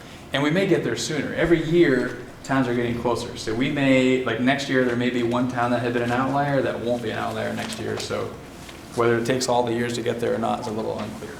So I still don't understand. I just don't want to think about this chart. Okay. It's all going to work out, right? Take it away. Yes. The state will ultimately give us the money that the voters approve. But they're not going to necessarily give us the money that this board adopts. It really takes the act of the voters to say, yes, we approve this budget. That's what the state then says, okay, so that's your budget. We're going to add that to everybody else's budget. This is how much the education fund needs to dish out to schools based on what passed town meeting day or passed sometime after town meeting day. And we're going to set the yield to make sure that tax rates give us that amount of money so we can reapportion it out. So essentially, if we vote a high percentage, that gets spread out across the state. You got it. Everybody pays for our large increase. Yep. Because they're expecting about a 3% statewide, somewhere like that. 3.24 is. Yeah, that was the original estimate. But that's why there's a penalty as well. Yep. And so this year, at about a 1% increase in the cost per equalized pupil, we helped pay for everyone else that was higher than that. Next year, at 8%, there'll be a lot of people helping to bear the cost for us. Was developed many months ago by rough estimates of people sending them data, and it changed. Things changed. The 11.8 on healthcare was not anticipated, so a lot of these got changed. So I think if you look at the number now, I don't have the statistic, but I'm sure it's higher than that. And just a reminder, we don't know where the yield is going to be set, which impacts this, and equalized pupils is not set. So, yeah, the yield's set right now at 10.666, and that could change. Yeah. Yeah, so your email, when you sent the presentation out, indicated that there were still some changes or that things were as firm as they were going to be for today. Can you talk about what's not firm?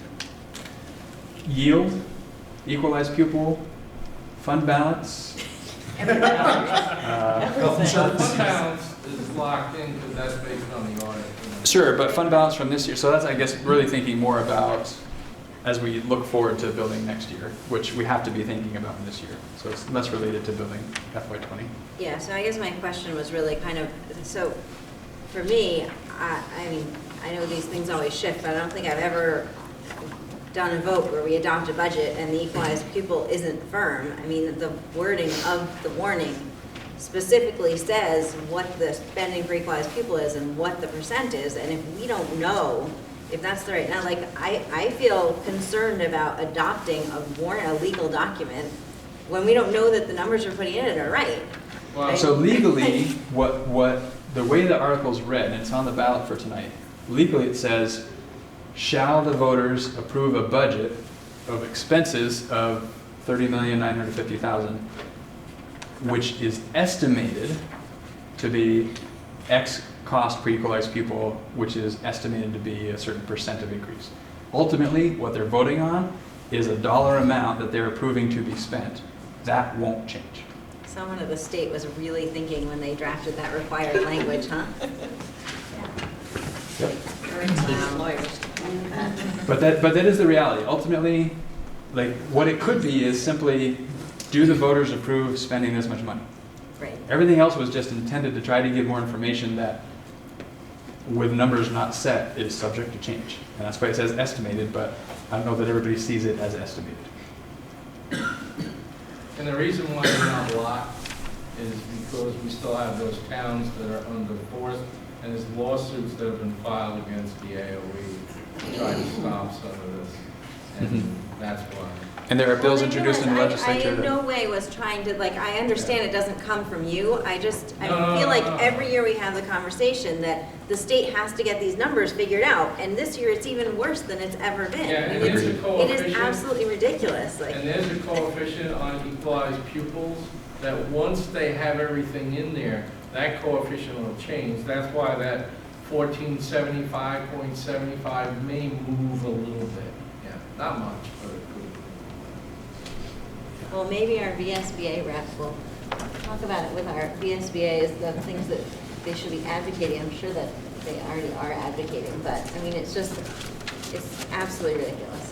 I can assure you that the Vermont Superintendents Association, the Vermont Principals Association, the Vermont School Board, Vermont School Business Officials Association, they are all advocating at the state level saying, come on, you're killing us with this. Well, it's just odd if they don't find some way to get a year ahead of this situation. Yeah, but It's all use process last year's improvement. numbers to set this Businesses year's have to budget. do it. Like the Yeah. state. Get the right number for when we need it next year. and that's let alone the reality that we are building a budget for something that starts several months from now. We don't know what's going to happen the rest of the months of this year that are going to impact the spending that we need for next year. So, yeah, there's a whole lot that is complicated in how we build budgets. I guess, yeah, period. That's it. Oh, we did. But all that being said, I mean, as a voter thinking about a number, we're still talking about being within like 1 or 2% of accurate, probably. I mean, we're Yes, for sure. quite Yeah. close. So, you know, for me, if we're talking about, okay, so my tax bill at the end of the year is going to change $30 or $40 one way or the other, you know, based on these kind of variables. Yep. You know, That's pretty much what we're talking about. right. Kind of think about a big picture. And yeah, so for, I don't know what an average value in Moncton is, $250,000, $300,000 property or something like that. We're talking for, you know, $300 maybe increase. Okay. And maybe a little less than that. Probably the median is closer to, $225. Yeah. But our voters are only going to see the big number of the budget and the cost per equalized pupil. They're not going to see the CLA. They're not going to see this change per $100,000 of assessed value. Right. They're going to see So- the total number, Right. cost per student, and the percent increase Which is in the cost per student. Always the Right. problem with Right. bonds and school budgets and things is they see the $30 million, and that's all anybody can look at. Right. They don't see that it's actually $200 or $300 on your total annual taxes. And in this, they'll also see 8.17%, Right. which will be a sticker shock Scary. value as well. Yeah. Yeah, they won't Thankfully- see I don't the 6 understand point, why they're Right. seeing this. 6 point. Right. That's why we need to get lots of people to show up at, like tonight's meeting. Our annual meeting in February. Yeah. And why Neat TV is so helpful to try and get the word out. Like, this is all understandable if people are engaged and are interested in knowing what it is they're voting on and try to sort of conceptualize it. And $200 or $300 is understandable, and you can decide whether you like it or hate it. Right, that's concrete. $30 million you can't relate to. Yeah, you have Exactly. no idea what that And the is. cost per student, you couldn't relate to. Right. And there's so much more behind the 8.2% Sure. than what the surface would show. Yeah. We're going to talk about some more things that will be complicated when voters go to the polls that they won't have a lot of information on in the next couple of slides. So we just need to print out a big thing and put them on every poll that has this slide. You can't do that. I know. But I do think the message here is, how do we inform the electorate? Okay, how do we as a board, or how do we as a school district inform the electorate? Not necessarily advocate one way or the other, although of course if we adopt a budget, we want everyone to pass it. It makes sense. But just to inform people, like my goal in every big vote that we've ever had is, as long as people arrive at the polls and understand what it is they're voting on, I can live with whatever way they vote. Where I have a hard time is knowing how many people go uninformed and vote, and it has a significant impact, which is very much related to the next few slides. So thinking about, in anticipation of the question, so what if we use the entire fund balance to help reduce that 8% down to something less? So again, we have a little over $1.5 million in fund balance from the prior year. And everything you've seen in building the budget so far uses the same amount of fund balance that we used to build the current year. And that leaves us with this $610,000 that isn't currently being applied to reduce taxes. If we use that entire fund balance, the cost per equalized pupil is 5.67. So immediately that sort of 8.17 goes down to 5.67. That's probably still perceived as a large number of taxpayers, so I don't know necessarily what the gain would be there. The greater concern for me, which connects back to a very early conversation at tonight's meeting, was, so that's pretty immediately going to make about $1 million impact on our revenue for next year. So that means either we make up that $1 million in increased taxes, or we make up that $1 million in reduced spending, i.e. staffing cuts. That's outside of any reduced revenue we might see in special education, or any increased costs we might see in salaries and benefits and healthcare. I'm sort of, what's that? Does that mean that you're not anticipating the 380 or something? Say that again? Oh, right. So I'm estimating that 380 doesn't stick. That 380 is probably going to grow. I think as we get closer, Howard talked about health insurance being fully encumbered to arrive at that 380. I don't anticipate we're going to realize our full exposure in health insurance. So that 380 is probably going to be 500,000, maybe a little bit more, which puts us at around that $1 million decrease. So if we applied 1.5 million to offset taxes next year, and our fund balance this year is about 500,000, that's $1 million drop in revenue that we have to make up for in cuts or increased taxes. On top of everything else, and declining enrollment, which I think is going to predict us to have decreased equalized pupil, my assumption is that $1 million, if we did this, on top of everything else, probably gives us a $2 million hole to dig out. That will come almost exclusively from personnel. So when you start thinking about what that means, it's huge.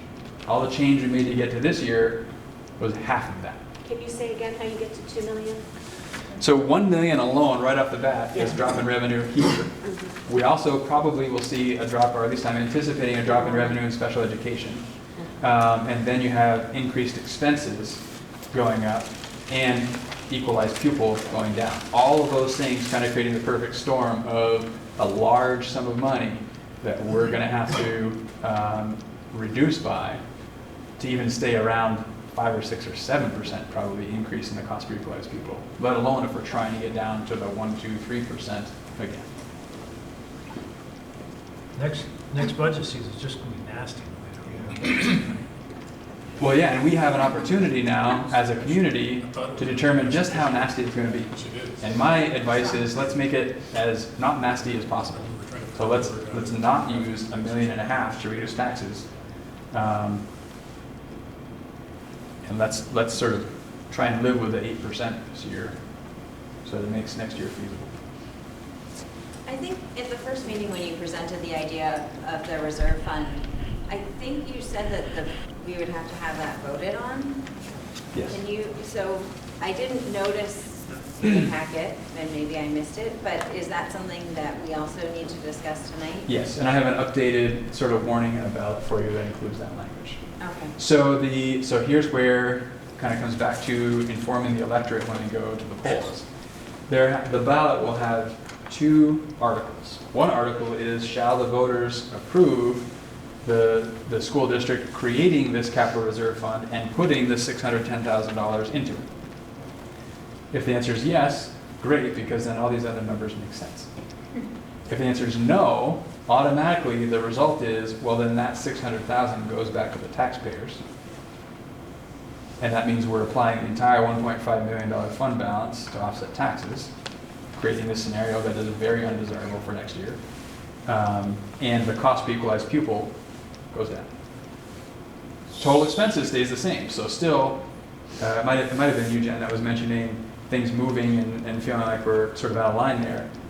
Even in that scenario, that $30,950,000 stays. It's the revenue that changes, which changes the ed spending, which changes the cost per equalized pupil. But the expenses stay the same. And that's what voters ultimately vote on. So, Patrick, the limitations on using the capital reserve, because if you're thinking that you might need it for a fund balance carryover, can it be used for that in lieu of a capital expense? So the limitation, as I understand it, is only in what we can get the voters to vote on. Right. Because to access that money that's in the capital reserve fund requires a vote of the electorate.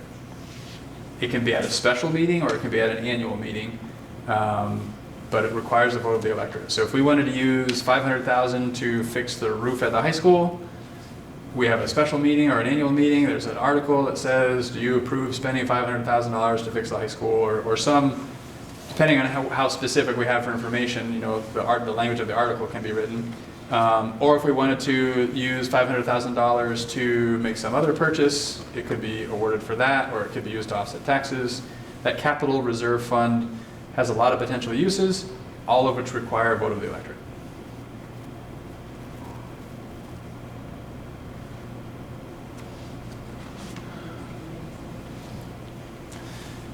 So that's sort of the scenario in terms of numbers if we use all of those funds. This is the impact on the cost. So I have here what it would cost then per $100,000 if we used all of the fund balance. And this is the difference from if we only use what I'm proposing. So the range is from $0 to $40 difference per 100,000. Between using it all or using what I recommended. And Lincoln stays the same because of the 5% rule. Right. And mind you, I'm projecting maybe, hopefully, somewhere around $500,000 or $600,000 fund balance at the end of this year after health insurance does its thing. We're still applying $900,000. So we're still looking at a few $100,000 potentially in drop in revenue, just not $1 million. So it seems to me that doesn't really it's still a big number. It's a big number no matter how you look at it. Like, I think that if we can explain it, and that's the trick, right? If we can explain it, I think it makes sense. I want you to say again what you said about the warning, because I think what I heard you say is that so it'll be on one ballot, and so if the voters say, yes, we approve the budget, no, we don't approve the reserve fund, then just automatically we go to this scenario? And that's the only option? I guess that there's not, like, if they don't approve the reserve fund, there's not anything else that can be done with that money.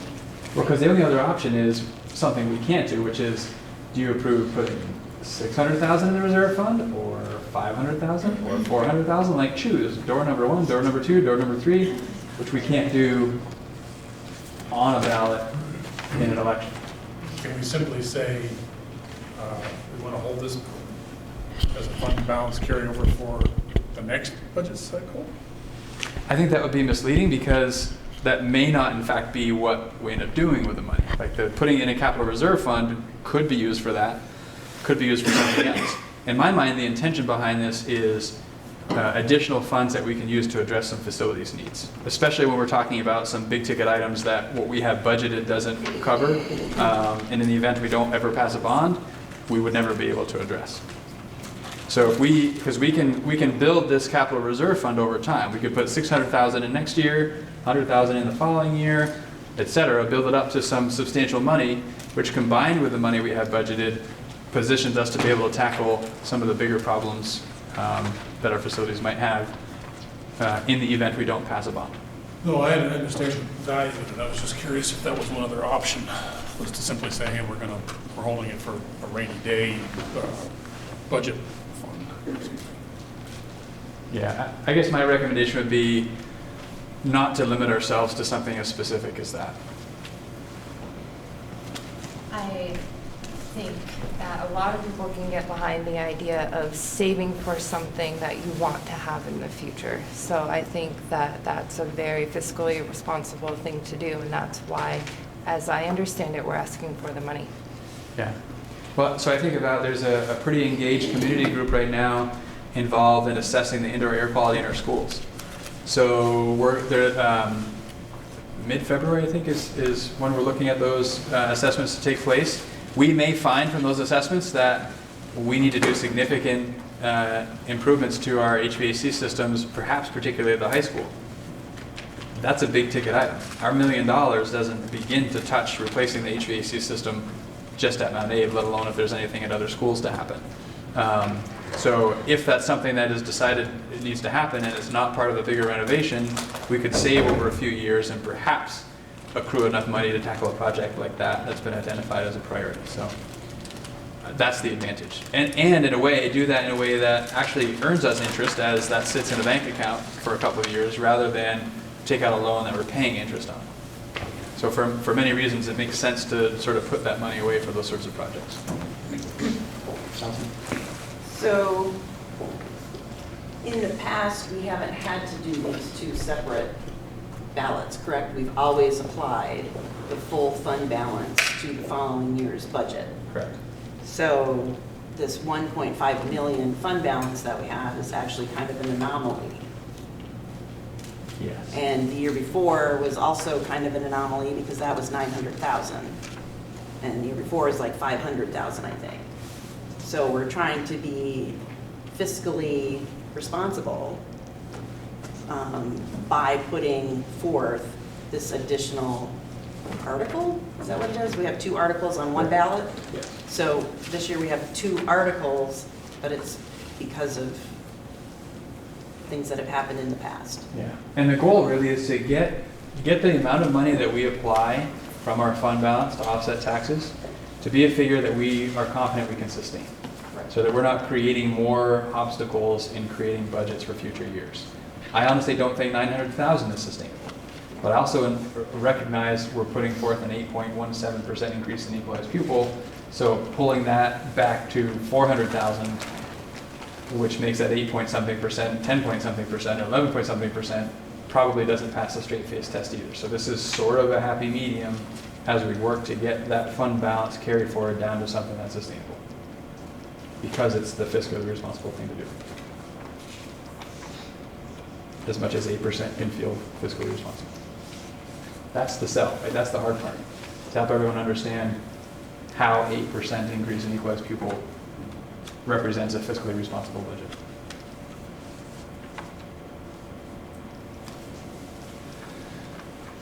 So, that's the end.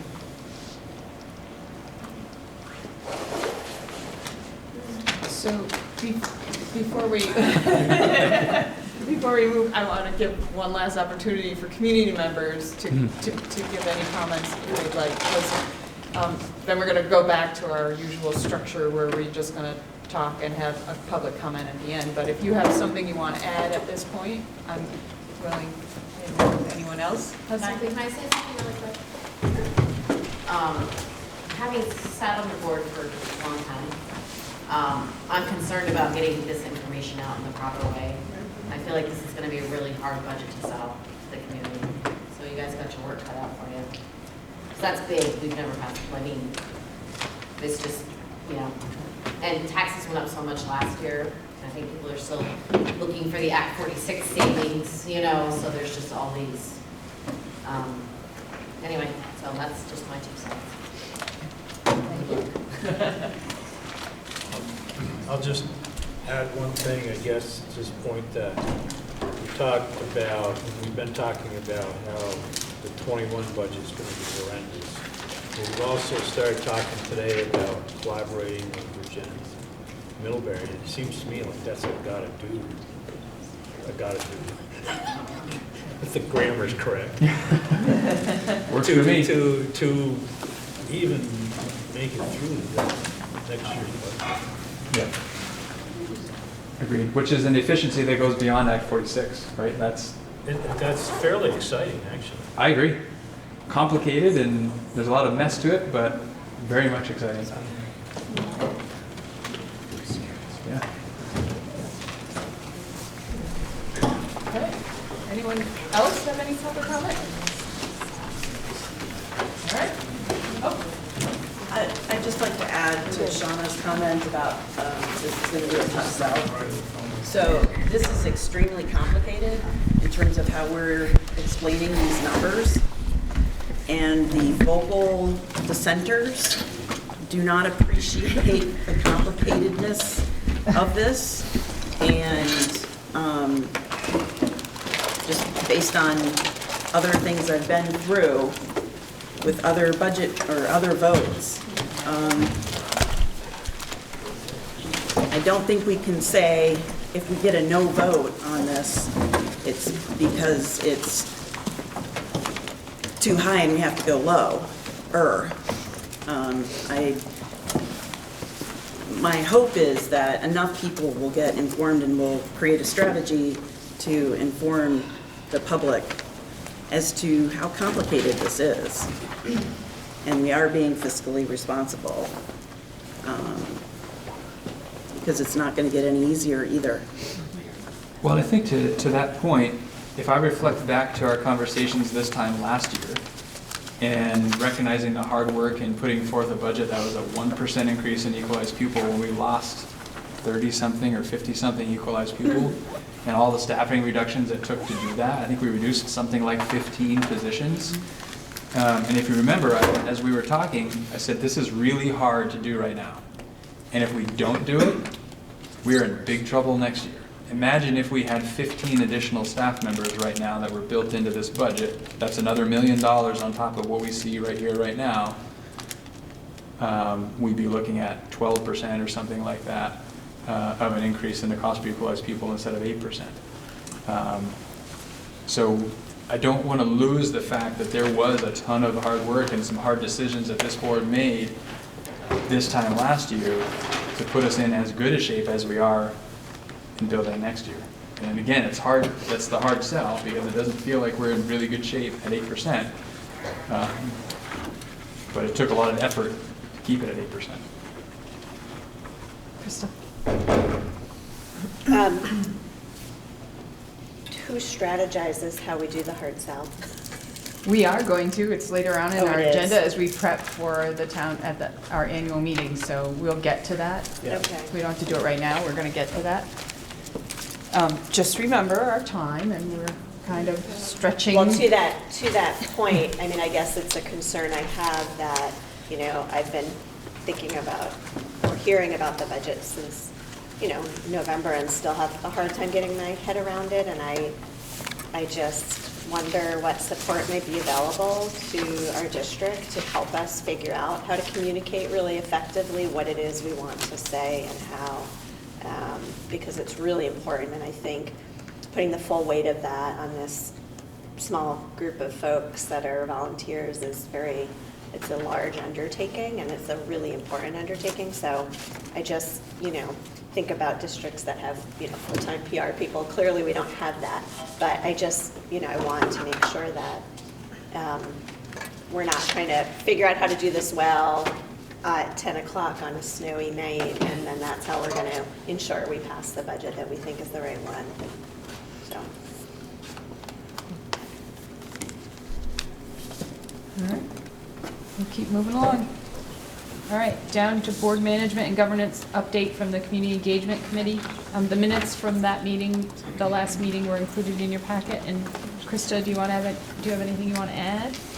Sure. I'll just say really quickly that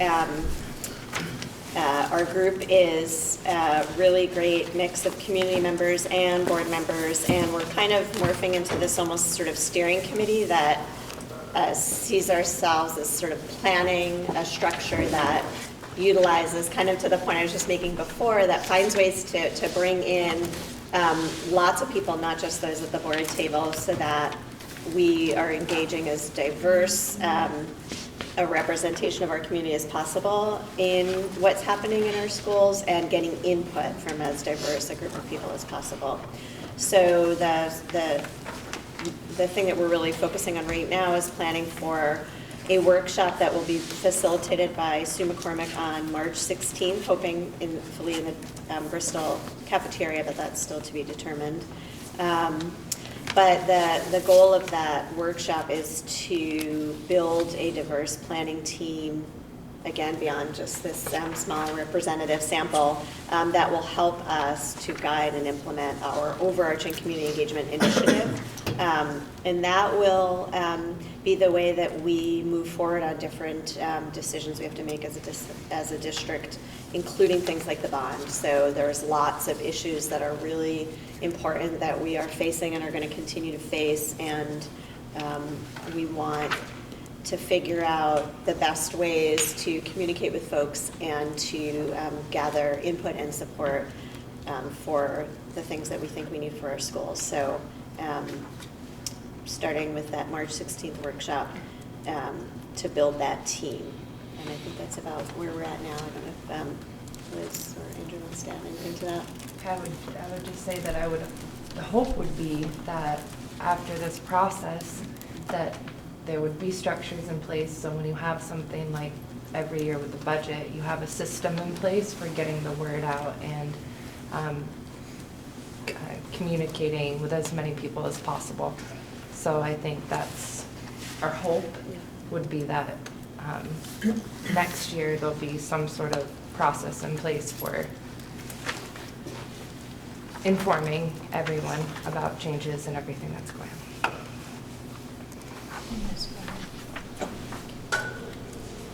Okay, good. All right. Any questions? Okay.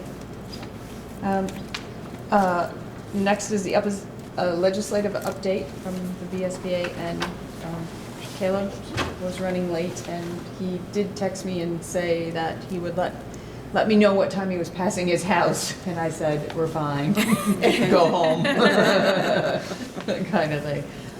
So from the VSBA standpoint, we have Sarah, who happens to be serving on that board. We do, very, very fresh. But so do you guys all receive their legislative updates they send? So they're working on a variety of things right now. I guess I should say we are working on a variety of things. One is the legislative updates that came out in the last VSBA report, was that Governor Scott delivered the budget address in which he says he's prioritizing education. The House Education Committee votes out the Ethnic Studies bill, and the House Education Committee is taking testimony on Act 46 delays. They're in the process of that, and they're also the Senate Education Committee is taking testimony on the lead testing in all the schools throughout Vermont, which the governor says that he wants to go ahead and test. There's a last VSBA meeting, most of us were by conference call because the weather was so bad, but there was conversation about a bill that would increase smoking age to 21. It also talked about vaping and making it so that vaping, you had to be 21 to vape. And there was pretty active dialogue about that, about, the rights of kids that are 18. And so there was no vote on that. Something else that the VSCPA issued a statement in response to Secretary French's thought exercise about making Vermont one district, and basically they just laid out all the reasons why that would not be a good idea. It'd be at the whim of politicians. Everything changes every 2 years.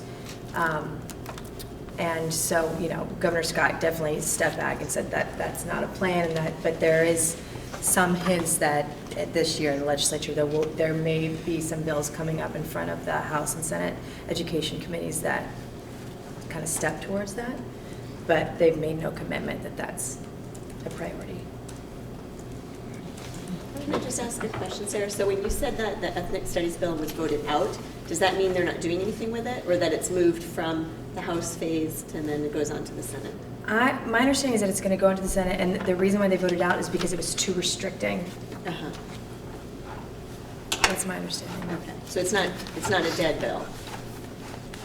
In the House, it is my understanding. The cigarette bill? No, this is the ethnic. Oh, Yeah, okay, sorry. The cigarette bill has not happened. I've read that white paper of Secretary French's, and it's a radical plan, but I think there's a lot of good thought in it. And I was a little disappointed that the VSBA just flatly said it's not good, without potentially, or appears that they didn't consider it seriously before they made the statement. There's pros and cons to it. Right. I'd just like to comment to Kevin. We just went through Act 46, and that was extremely complicated and involved and exhausting. And during the budget discussion, Patrick mentioned there are lawsuits on some of the districts that aren't even finalized yet. So to suggest that we attempt to do a one district structure now is just mind-boggling. So for me, I think it comes from him being a new Secretary of Education and not having the encounters of, I mean, sure, maybe down the line it would be a good idea to discuss, but right now there's so much fatigue around everything we're doing. He's definitely thinking outside the box, but I think Act 46 is one reason why it makes sense to broaden districts, is that there is just too much protectionism, if you will, and it becomes a very heated, sensitive issue locally, and this, we had a discussion about the amount of struggle that we're budgeting things for underutilized schools. And, I mean, really, the thing is to come up with a system where you've got a better utilization and a better quality of education.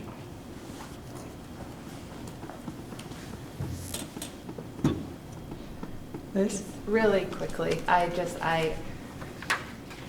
believe that consolidation isn't always an immediate plus for me in my mind, but I very rarely would get the chance to say that I think school choice and statewide school choice that's huge for me, and I am definitely in support of that.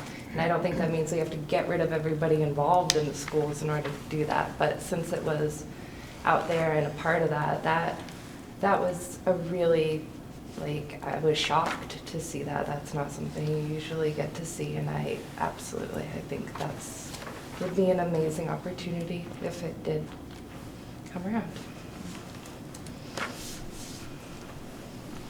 Okay, we'll keep moving along. And one legislative piece Sure. that is also, I think, connected to some of the work that's forthcoming, in particular with the community engagement. There's a bill introduced to possibly reinstate capital construction aid. So if you happen to know anybody that happens to sit in the House Ed, maybe encourage support of that bill as it makes its way through the process.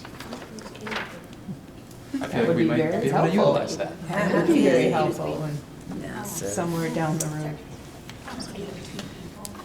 All right. Okay. The next was were the minutes from the negotiations committee, and that's included in your packet. And that's the place for people to look for a statement about how things are going. Usually included in the minutes are a statement. So that's, if you want to know what's going on, that's the place to look. Okay. Next is an action item to approve a budget in the amount of $30,950,235.31. So moved. All right, Allison and Andrew. So I'm gonna complicate things a little bit during the discussion portion of this. All right. item. Who's the second on that? Andrew. Okay, thank you. So so that number actually needs to change slightly, because the actual budget number that the voters act on is exclusive of the state aid or state contribution on behalf of career and technical centers. So this budget needs to, the number needs to decrease down to $30,223,788. Okay. Hold the phone before we get into any discussion. So obviously there's an error. Right. So rather than discuss any facts about this, let's just go to a vote. Let's move this out of the way and then get on to the correct action and discussion. All those in favor of approving a budget in the amount of $30,950,235.31, please say aye. All opposed? Nay. Any abstentions? Vote that down. We want to vote it down. So we're voting it down. This one, right. can hear Okay, that. so you voted this one down. Yep. Yes, I All did. right. Yes. This one's voted down. We didn't like it. Yep, nope, you did not like it. So, we might replace this with an action item to approve a budget in the amount of $30,223,788. So moved. Allison and Andrew again. All right. Okay, now you may discuss that amount, that budget amount. Just for the sake of the minutes, can we just be sure to capture that it's not actually a different number, it's just a different measure of the same It's a number? different calculation or. How would you like that number? That number reflects the amount of the paid to the tech center? It's payment on behalf of career technical education, yes. That's not Which is counted. part of our overall budget, but is not included in what the taxpayers vote on.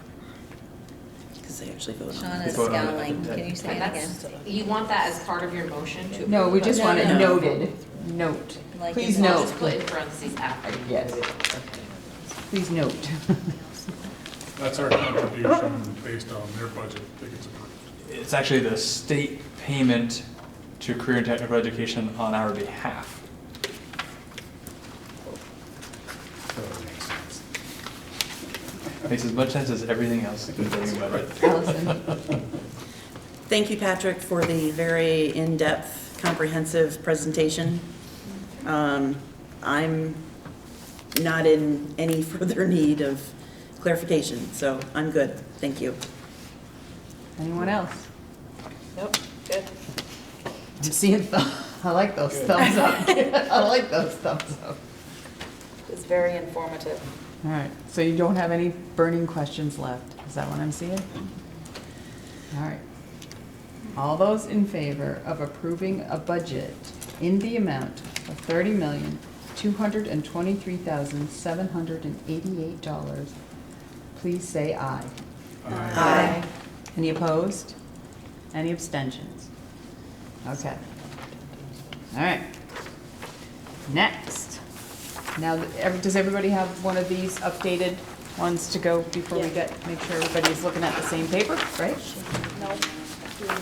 This is I have a draft. couple of extras down here, if somebody didn't get one, you can send those that way. Oh, nope, okay, never mind. We got it, we got it. Right. Got it. We ended up getting an extra, we're good. Oh, okay. Do you want everybody have one? Jamie, do you want one? Yeah.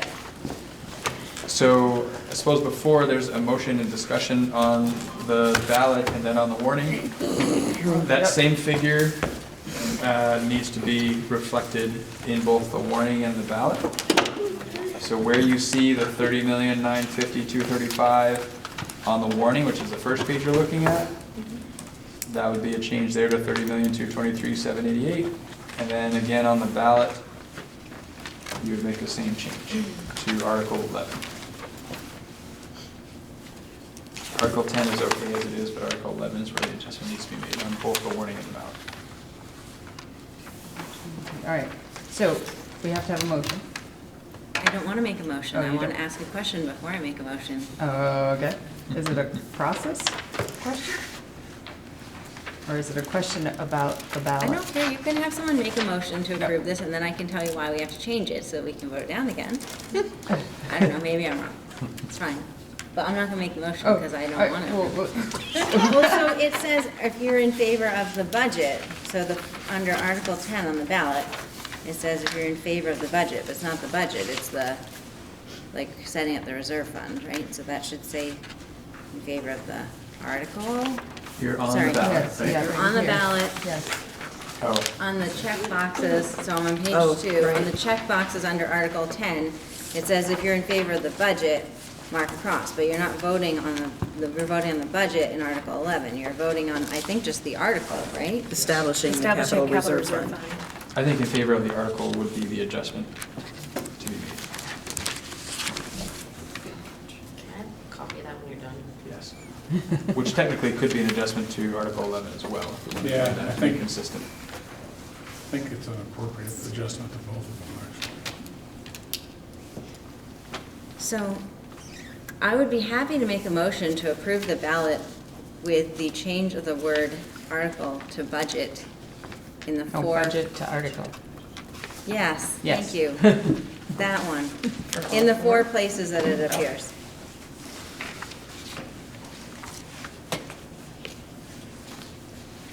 Okay. Do you guys still have those extra copies? So when you make a motion, that's going to be assumed that those changes are made. Yes, I think I just. Oh, sorry. I could have walked over there. I was just marking up for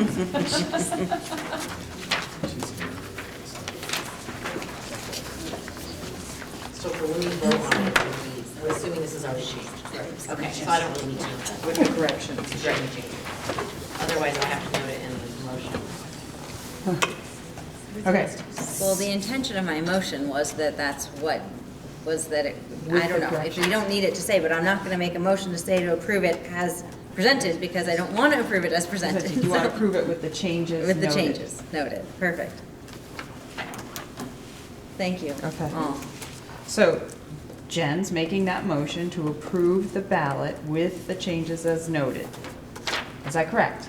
Yes. Okay. Is there a second? Second. Steve? Okay. Any questions? So just for clarification, the changes being budget becomes article, and the number changes to the 30,223,788. I'm gonna ask a question. I'm sorry, Yes. you're gonna ask a question. You wanna go first? So does that 30 million to change the spending per equal? Okay, okay, good. Okay. Jen? So my question is in Article 10, at the very end of the article where it says that it gives the estimated fund balance. And is that, so, I realize for the voting on the budget, I know there's a very specific formula.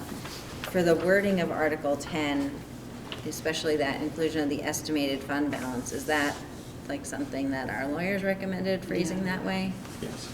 Yeah, if I had no previous knowledge of these numbers, I wouldn't know what was estimated. I would want to see like total,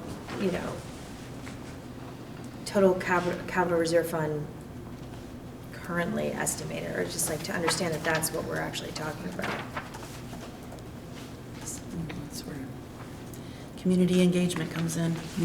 Well, So what this is intending to say here is Informing voters. it's intended to be sort of transparent to say, we have $1.5 million in fund balance that could be applied, or that is available. The recommendation is to use 610 of that to put in this fund. The assumption, therefore, which isn't explicit here, is that that other 900,000 is being used to offset taxes. Jen? Is it possible, rather than having it as a parenthetical statement, to have a question mark after the date and then have a statement that says the estimated fund balance, audited fund balance, like, could that be a second, just a sentence that says clearly what that number means? And can we throw the fiscal year and all that too? It is. Yeah, I mean, really, you could just restate the district's audited fund balance existing on June 30th is estimated to be, although I'm not sure why it's estimated. I mean, it's Right, it's known an to be. audited fund balance. It's more words, but I think it would be more clear. I think it's just the sort of legal flexibility that they want to try to maintain. It is true that it is audited.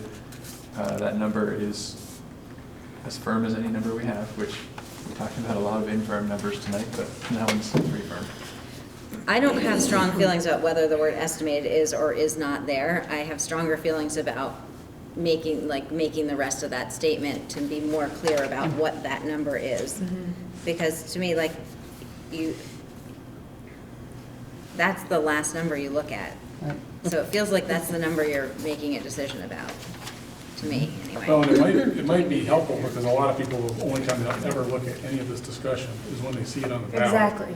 Is to say what you intend to do with the remaining 900,000. In other words, Yeah. say with the remainder to be applied to reducing taxes for this year's budget. Somebody have some language they'd like to offer specifically, and we can try to capture it? You're so patient. We'll get there. So, like Jen said, put the question mark after June 30th, 2018. I got that one. I made Okay. that note. All right. So you can say the estimated audited fund balance For fiscal is year. 1,000,005, For fiscal year 19?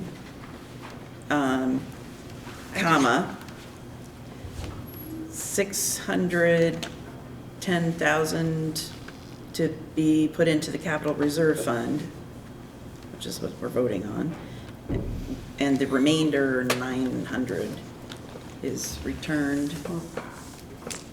Used to offset. or applied to the Applied to current Used to offset budget. taxes. proposed budget. This is just a starting. Yeah. Will you have the 600 up already in the sentence? So I think saying it again. Well, it's just clarifying exactly what you're doing with that 1,000,005 so that people don't have to do that calculation in their head. Or, sorry. Jen? So an alternative way is that perhaps the 1.5 million number doesn't have to appear in it. So keeping with the question mark at the end of 2018, could we have the second sentence say something like what you were going for? The remaining 900, blah, blah, blah, whatever, thousand will be applied, what did we say? We just said the right word. Like to Applied. offset taxes. Well, to the proposed Proposed budget budget. is to offset taxes from the proposed budget. I don't know, Offset I guess it sounds good expenses. to say. Offset Offset expenses in this year's budget. Yeah. Offset expenses. What does the 900,000 mean without knowing the total? Well, 1.5. because if you really wanted to, you could add up the 600 and the 900 and get the 1.5. Right. Right, I mean, Well- it's just different ways to, Shorten it. And for me personally, when I have to explain calculations to people, I tell them what the full number is, and even if you're repeating what you're doing up there, and then what the remainder is, it's all in one statement. Can I take a stab at what I think I heard? Mm-hmm. Sure. So I'll just start from the very beginning of the article and kind of read the whole thing. Shall the legal voters of the Mount Abraham Unified School District authorize the school board of directors to establish a capital reserve fund to be initially funded with $610,118 of the district's audited fund balance existing on June 30, 2018, question mark. The estimated audited fund balance for FY19 is $1,519,376.25. The remaining $909,258 to be applied to the proposed budget to offset taxes. That works. Yes. Does that work for you? I like everything about it except the FY19, because we haven't called it FY19, and I feel like I can never remember which fiscal year we're in at a time, so could we use the June 30th, 2018, or is there, it's longer? Or maybe before the question mark, put FY19 in parentheses, like, so after June 30th, 2018, parentheses FY19 or something, like, is that too annoying? What if it were the audited fund balance as of June 30, 2018? Yes. Mm-hmm. Yeah, I'm not tied to the fiscal year thing. Is $1,519,000. If you left it off, it probably would be. So everything else would stay the same. So the audited fund balance as of June 30, 2018 is, and the rest of the language stays the same. That takes estimated out. Estimated audited does seem odd. And I can smooth things over with our legal counsel, let them know this is going to be okay.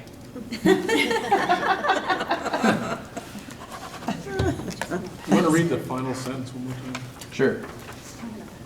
The audited fund balance as of June 30, 2018 is $1,519,376.25.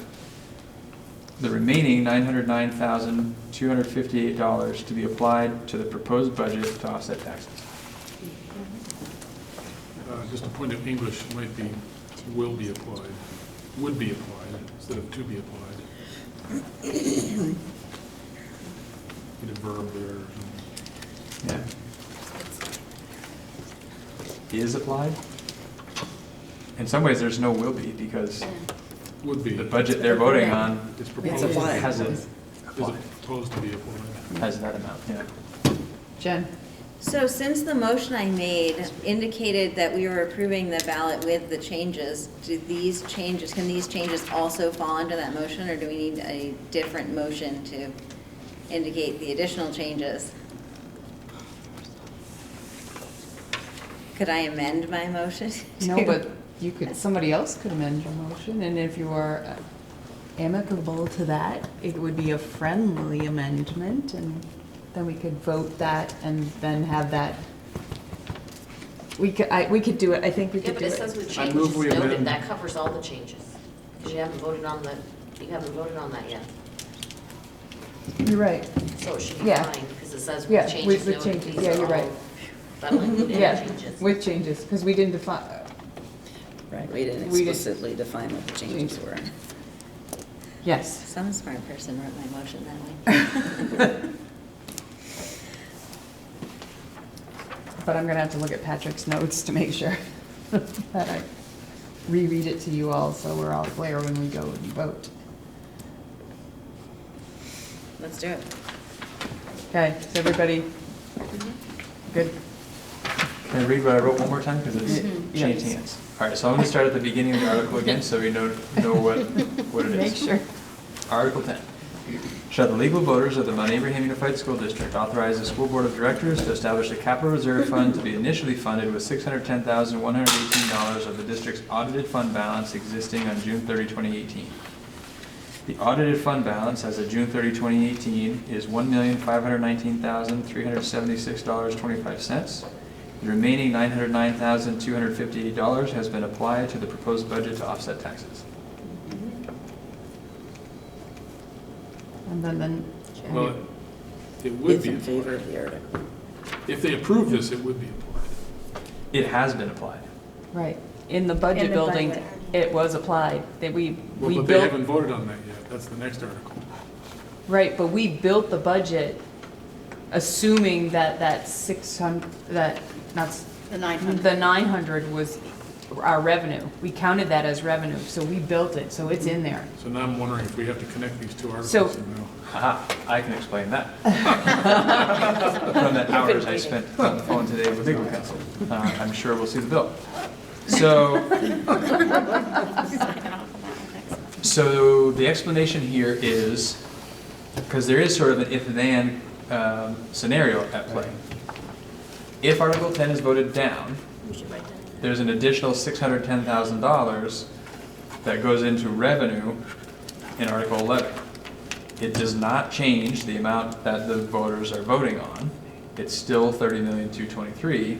What does change is the $17,928 and the 8.17%, which is why when it says it is estimated that this budget amount, if approved, will result in education spending of $17,928 and 8.17%. If there's an action that voters can take that reduces that figure, that cost per equalized pupil and that percent of increase per equalized pupil, that's okay. When they see their tax bill, it'll be lower.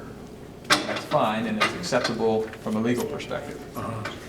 If they were going to take an action that actually increased that, we would have to then explain the scenario. So since the 17,928 and 8.17% is the highest they're going to see, all other scenarios are lower than that, we're okay. Legally. From transparency, ethically, all those other perspectives, it's perhaps a different conversation, but we can do that. The trick is when you start thinking about how do you put together a ballot that articulates the if-then scenarios, it makes a complete mess of things and nobody will have any idea what they're doing. Yeah. And efforts to be transparent actually confuse people and reduce clarity.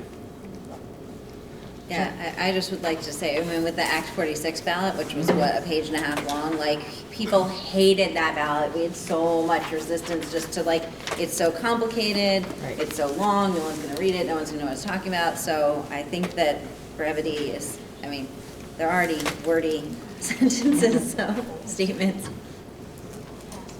And it could be if the answer to Article 10 is no, and the answer to Article 11 is no,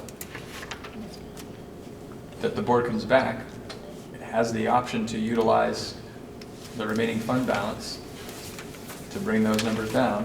We've talked about all the reasons why that's a bad idea, but it's an option. And that brings a different number to the voters.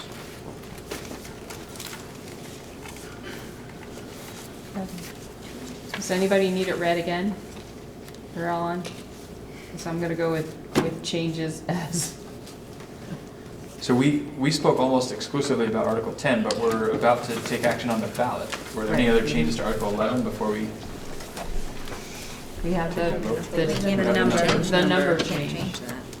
And the rest of the language is It's pretty firm, but. Any other questions on the other article?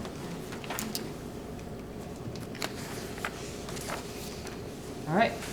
All those in favor of approving the ballots, articles, and as, with the changes noted, as we have discussed, please say aye. Aye. Any opposed? Any abstentions? All right. Okay.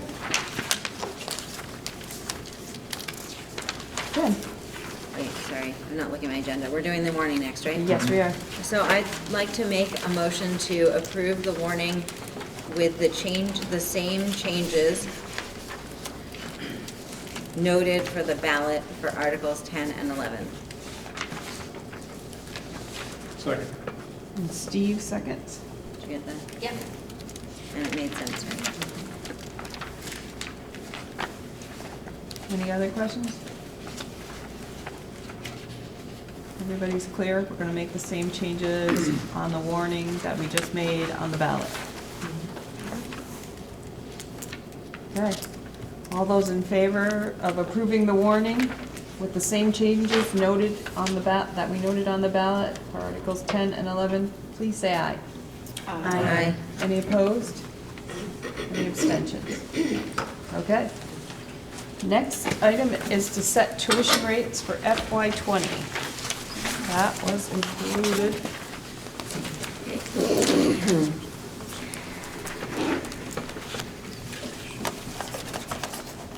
Is there a motion to approve the tuition rates for FY20? So moved.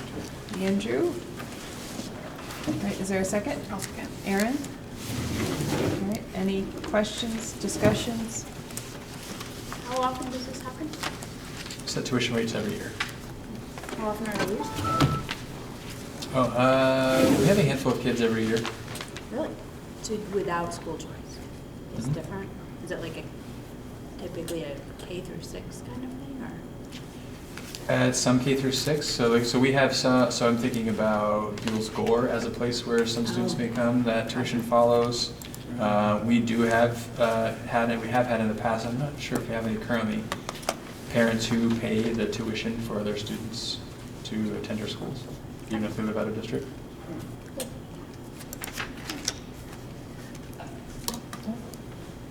Any other questions? Okay. All those in favor of setting tuition rates for FY20, please say aye. Aye. Any opposed? Any abstentions? Okay. An action item to set the number of school choice seats for FY20 at 10 new seats in and 10 new seats out. Is there a motion? Make motion. Amy? Second. Allison? Any questions, discussions? I can just offer that is, given the size of our school, that's the minimum number allowed. So, whatever value that is. The minimum or the maximum? It's the minimum that we have to allow to choice out. Historically, we generally have a wait list for students choicing out, and we typically do not fill available seats for students choicing in. So the control here, the greater concern is more on those that choice out than choice in. And 10 is the minimum we have to allow each year, which was some new understanding after this time last year that we received. So that means a total of 40. So 10 per year with 4 high school years means we could theoretically have 40 students from 9 through 12 that choice out. And so the calculation in that is pupil. We still get to count them as equalized people. So they're still ours even though they're choicing out. And no money follows them to their choice out school. It's very interesting. Liz? But that also, it does have an impact on like the class sizes, et cetera. So it does have an impact, but generally not a financial impact necessarily, or programmatic. So thanks for explaining that. That was good overall. I mean, so what does the waiting list look like? How many people? What? Well, so it'll be interesting as time goes on. The wait list will grow smaller because our practice has changed based on our new learning. Our previous understanding was that 10 total slots for the school was what we had was the minimum requirement. So we've had a wait list for a while. But this new understanding, being that it's 10 per year, a total of 40 for the school, that wait list will probably grow smaller as time goes on, because we don't have to jump from 10 to 40 next year. we'd have to jump from 10 to 20 because we have to offer 10 new slots on top of the 10 already filled and eventually grow to 40, which means our wait list will probably get smaller and smaller. But currently, even with these additional 10, there's probably a wait list of another 10. And that is it's a lottery selection criteria? It is. So if there's no financial disadvantage to offering more slots, then why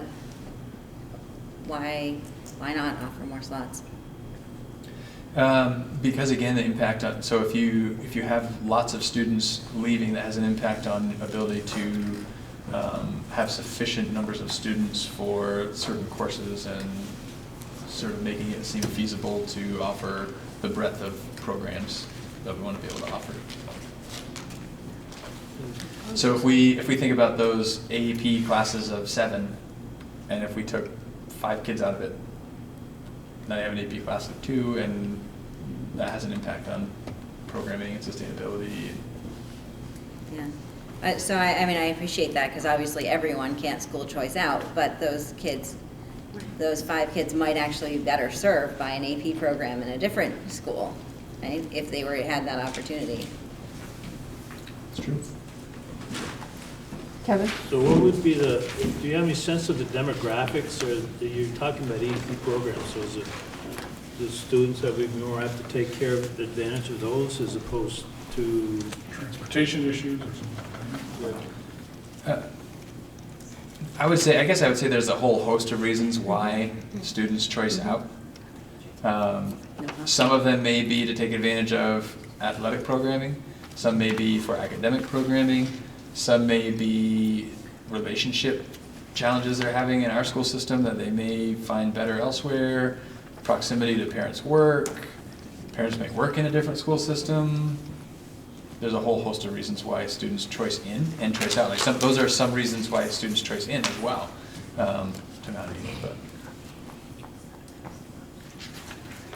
Krista?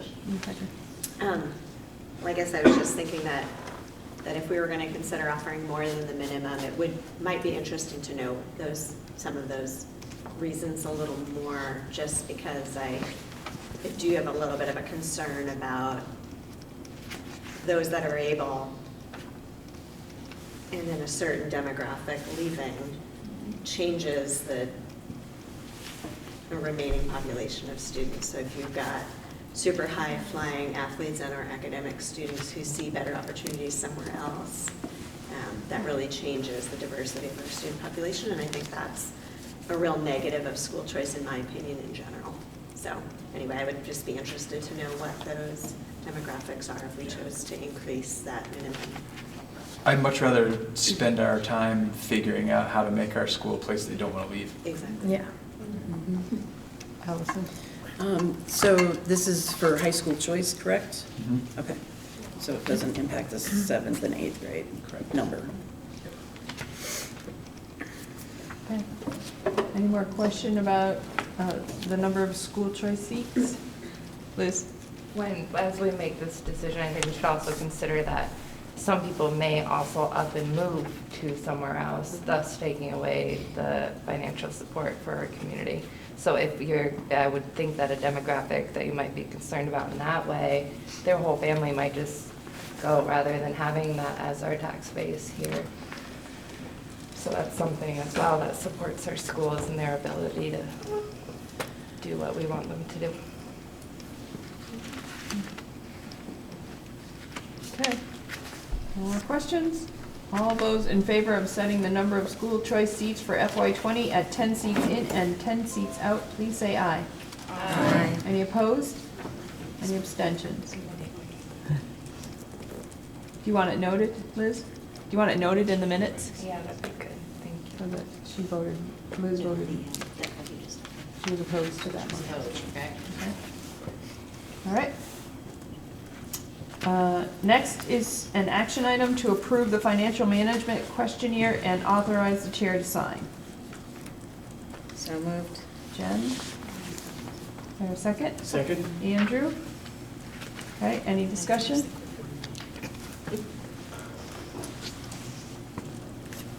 No?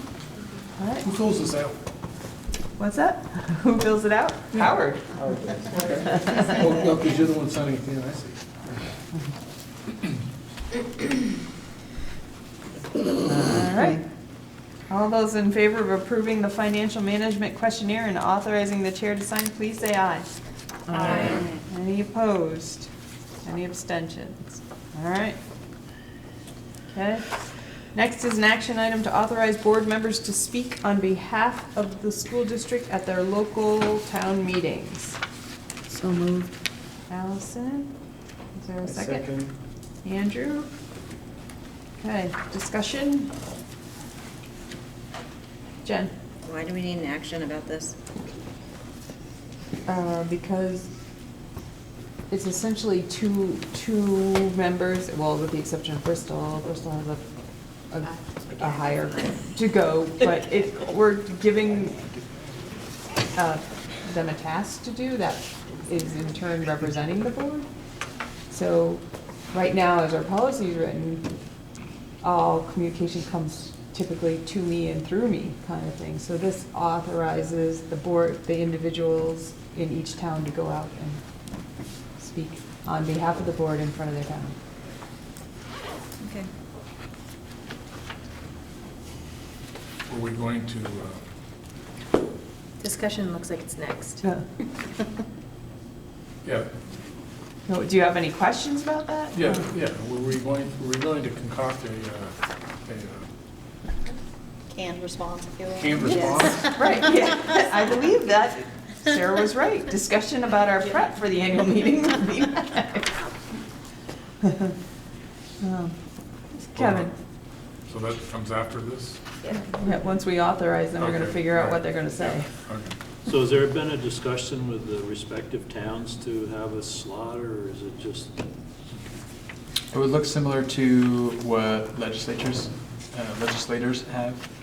You know, a few minutes just to kind of give an update, here's what's going on at the State House. Okay. Same idea. The idea being that, you know, I certainly heard from a number of community members, the absence of any school board representation at town meetings would really feel like a loss and a missed opportunity. And in particular, as we're thinking about, you know, the conversation we had about tonight's budget, that would be a very timely conversation at town meetings to talk about, and it's an opportunity to help explain and articulate the impact of the budget and how it all came to be. In addition to, yeah, that's the elevator speech. Yeah. And it may be something as, I mean, we'll get to this, but it, you know, last year we mailed out a flyer and it had just those kind of things, talking points on that flyer, so. In the next couple of minutes, we may be discussing that particular piece. But there may be a time limit on that discussion. Just warning you. 45 seconds. All right. Any other question about authorizing the board members to speak? All right. All those in favor of authorizing board members to speak on behalf of the school district at their local town meetings, please say aye. Aye. Any opposed? Any abstentions? All right. Okay. Next is a discussion to prepare for the annual meeting, which is on February 26th. Allison. So, since we've already prepared a note card or whatever it is we mailed out last year that had the talking points, what is your idea about what you think would be a good thing to do this year? Should we do a similar card and then also put in the extra complicatedness that we've discussed tonight? Do you want board members to help you put together something? I mean, you already have the PowerPoint, so I don't want to get into the wordsmithing because that's just not a good use of our time. I guess I have a few thoughts on that. I think the postcard sort of flyer thing is a great way to get information out there to everyone. There's probably no better way because you can hold as many community forums as you want. people aren't going to attend them. Like, most people will not attend those and then therefore go to the polls uninformed. I think the postcards are a concise way, it's an inexpensive way to send something out to everyone in the community. It's also something that could help to inform some talking points for the few minutes that you get at your respective town meetings. I think there's probably some additional points that you may want to make in that elevator speech at your town meetings, but certainly some connected to the budget. And then I think the more in-depth presentation like we had tonight, I would maybe say the exact same presentation you had tonight is what I could share at the annual meeting, and then we can field questions and engage in whatever dialogue may come around that. Sarah? What about using Front Porch Forum as another tool? Front Porch Forum, Same Facebook, information. we can sort of, a website, we can put that out there as well. Krista? I don't know if it would be too dense, but if there is a way to include the weaving in of the community priorities into what is shared on a postcard or Front Porch Forum, I thought the Community Engagement Committee should do some looping back to folks, since we did that survey and there was such a good response, and showing the connection in the budget building to those priorities. And I originally was thinking we could put a link to the full presentation, which we could do, but I don't know if there is a way to include, I think it'd be hard to put that in onto a postcard in addition to the rest of the budget information, but I don't think there'd be any problem putting it in Front Porch Forum or on Facebook. Like, we can include a lot more information there efficiently. Well, the postcard could also include the, a text link that you have to retype and go here to find the presentation and for more information. Yeah. I have no idea if this is possible, but are you allowed to do on Front Porch Forum, do a link to potentially an ad put on by the school board about why this budget came to be, and explaining the two articles, or is there a link to, like, the video 2-minute talking speech? Are you allowed to do that? I think a video link on Front Porch Forum to Sarah talking about the budget and Like, we could be, it's our budget, we can sell the budget, right? We can explain it. We can explain it. We So, just can't say I yes. think we need to do it in a talking way, that is a short clip, and I also really, I don't mean to say this, but I think when on the poll days, we have to make ourselves visible and just ask, do you have any questions about the two articles about the school budget, to almost everybody that walks in. Is that something you can do? there are pretty clear rules and regulations around what you can do and can't do and where you can do them and where you can't do them. So we just have to make sure that we are adhering. If we say it at town meeting, and we say, we're school board members, whatever, feel free to ask us any questions that, I don't know when or where. After the meeting, I guess. Yeah, you might have to do like the representatives do. We'll be out in the hall if you have any additional questions. We'll let the meeting move on. Okay. I mean, I don't think you can do it at a polling place. Okay. But I do think it's fair at town meeting to sort of give the elevator speech and say, I'd be happy to answer any further questions you have or talk with you further about this. I'll be in the back of the room at the end of the meeting, or here's my phone number, give me a call, whatever mechanism works. And the other thing is, my chair letter is already in process, and I have pointed out that the community and staff priorities were used in building this budget. So, and yes, an independent contacted me. I said I talked about the no staff reductions, and that we were going on the community surveys we got and people's priorities. So, Allison. Is there some way that we could do a news spot for the local news channels? They come in and talk to Patrick, and he does a little elevator speech kind of thing. I mean, just explaining, just the facts the way they are.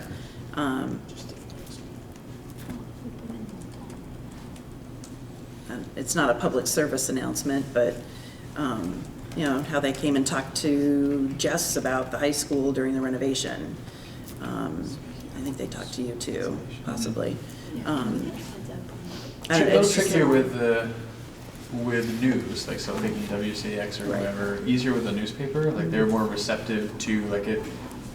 And you the can also MAUSD tailor. budget is much more newsworthy to Addison Independent than it is to WCAX.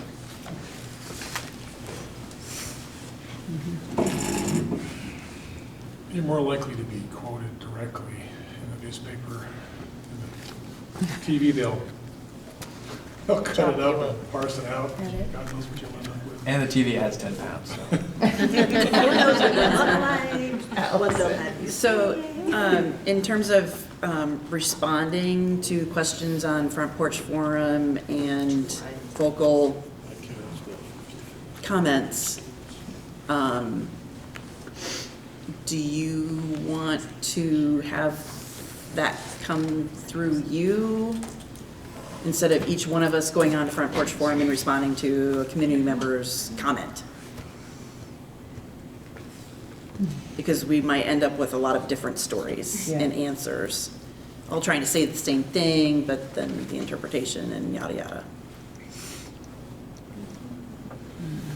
Well, if there's a link to something that's explanatory, you can basically push them in that direction again. But if it's a comment that isn't covered under that presentation, then I'm not sure what. Jen?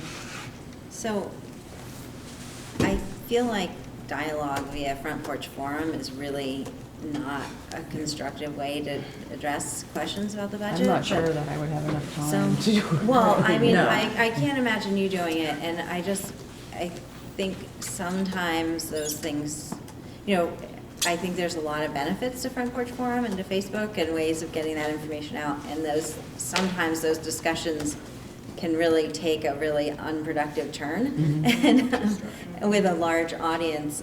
So I guess my inclination would be if we felt like we wanted to respond, that we could perhaps have something, I hate to call it a canned response, but basically something that says, so excited you're interested in the MAUSD budget.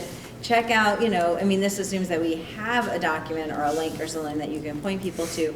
And I'm happy to answer questions if you contact me individually or, something that takes it out of, that kind of public Right. And come to forum. the I don't know. Right. It's obviously up for discussion if people feel like that's the right, even the contact me individually. If people are asking specific questions, I don't want to ignore the questions and not answer them. Often I don't think that it's productive to do it in that way. I was just going to say that I agree with her. I mean, you don't want to prompt this huge discussion that's going to potentially put bad information out there, because that's what happens sometimes. To her point is, we put this out there and then people start putting in their 2 cents that don't have anything to do with this process. They could spread misinformation and make it a little bit harder to control.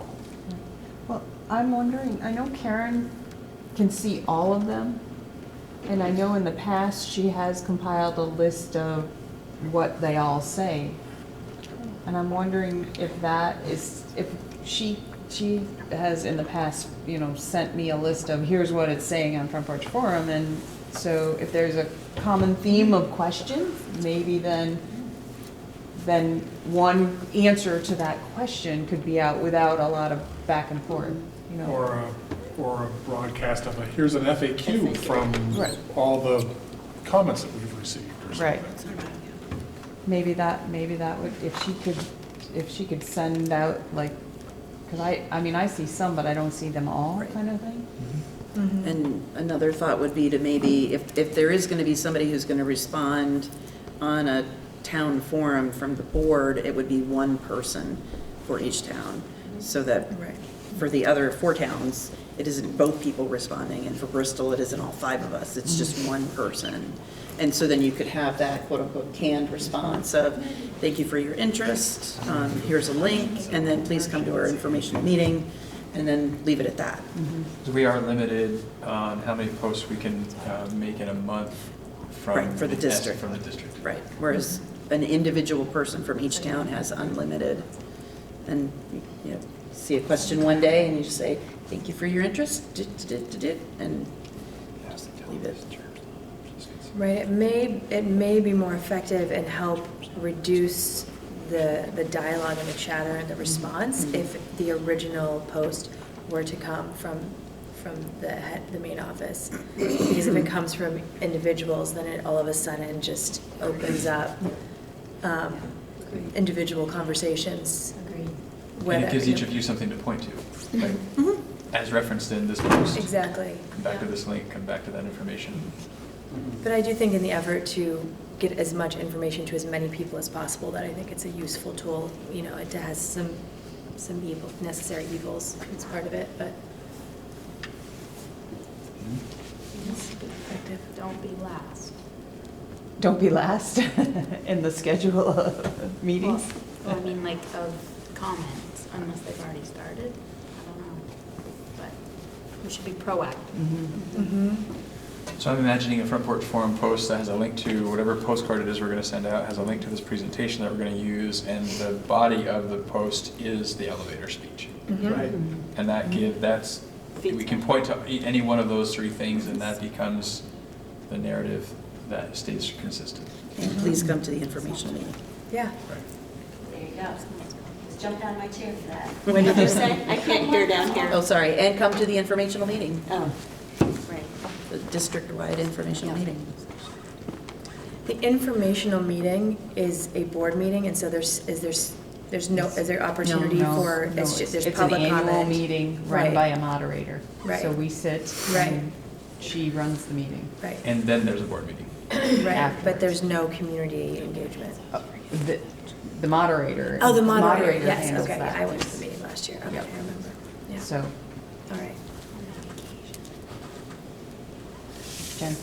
So it sounds to me like we have a plan related to the Front Porch Forum post, the initial one, more or less, except for the content of the elevator speech part of it, right?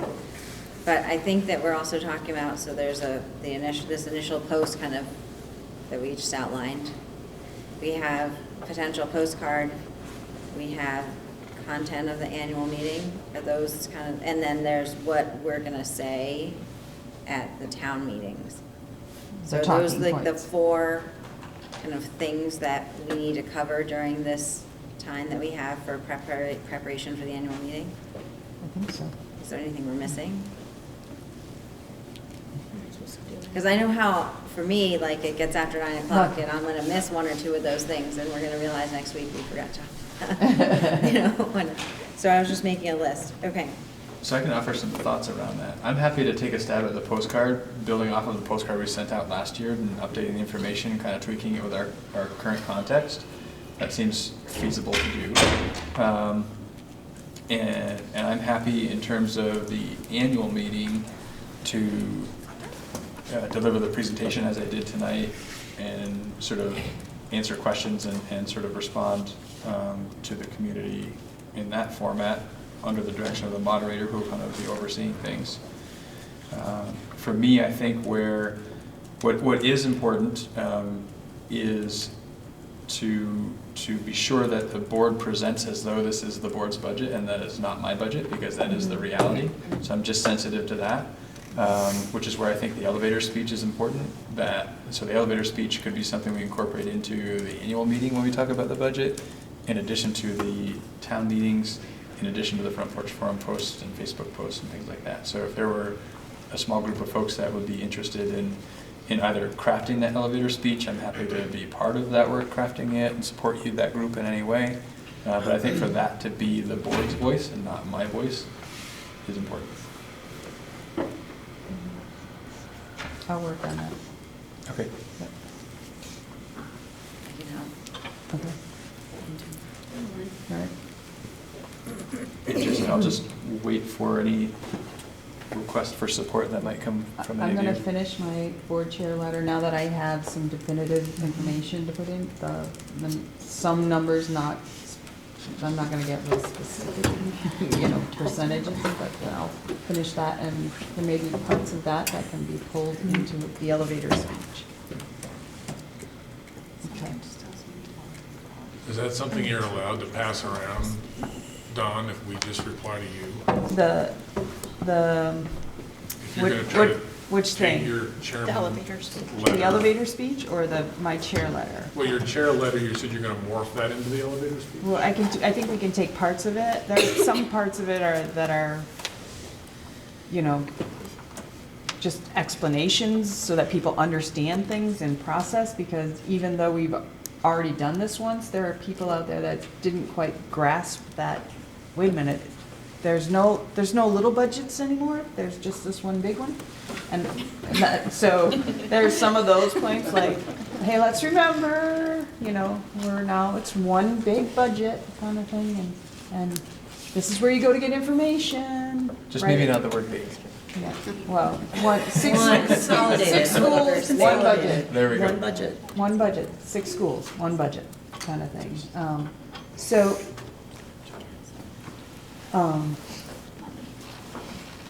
I think we have to be careful about passing it around. Then we're doing work outside of a meeting when it's something kind of that way. Like the rest of the world does? So are you talking specifically about your chair letter or about the kind of elevator summary of the budget? Or both? I think he was talking about both. I was just thinking if you were crafting a chair letter and you thought some of that could morph into an elevator speech, that you could broadcast it to the group and we could send replies back to you, not to everybody, but just back to you. So I think like three or four Right, we people definitely kind don't of wanna have offered to 7. work on that, so Okay. is that? No, that's fine too. So I think, right. So as long as you trust us, we'll try really hard to do What our I can job. do is once. I don't trust myself right now at 9 o'clock. Yeah, that would be painful. I can send the letter out so you see it before it's published. When I finish it and I send it, then I'll send it to everybody so you'll know what's in it before it gets there, kind of thing. I can do that. I just was gonna say, like, for those of us like in the same town, so Allison, Krista, and you know, Yeah. we'll be at the meeting together so that if we need support from whoever helped draft it. Yeah. That would be great. Jen? So I think I signed up to help with the elevator summary. Is that also going to address the talking points? Or the talking points are going to be kind of that Yes. plus the postcard? So that's not really a separate item that has to get addressed? I think the elevator speech, the talking points turned into the elevator speech. Okay. Okay. Are you going to kill me if I make one more comment? Nope. I might fall asleep, but. So for the annual meeting, I think the presentation you did tonight was really great and was really informative. I think we spent like maybe an hour and a half on it tonight, and I think our whole annual meeting is scheduled for an hour. Yep. So, and I think people are gonna wanna ask questions. So, I mean, I don't know, it's not like, it's easy to take that. My gut feeling is that it probably is like 15 to 20 minutes of presentation that we can fit, unless we make the annual meeting a lot longer. Like, that's kind of my sense. I don't know if it's possible to hit all the points that you want to hit in that time. But as a person sitting on this board, that is my perspective on what we might want to present for the annual meeting. You should pick your favorite pieces. Well, the trick is, I have to figure out what everyone else's favorite pieces would be, and those are the ones that stay. Yeah. Liz? And then in the morning for the annual meeting, if we get to see the presentation again, some people were anxious to see it and didn't realize, which in one-on-one conversation, it wasn't on the agenda that there would be an opportunity for discussion or questions for tonight. You would have, like, we had a note. So if maybe that people really knew that it wasn't just going to be, that they would have an opportunity to ask questions, and that if that was in the morning of the meeting. That's pretty set. The articles are pretty set in Or how in that. when we posted on the Front Porch Forum to say that this meeting is going to happen, if it could go with that somehow. Right. I think that goes with the informational piece of the when we say it's an informational piece, informational meeting, your chance to ask questions. That's just making sure, yeah. And honestly, the amount of back and forth will be controlled by the moderator. Right. Yep.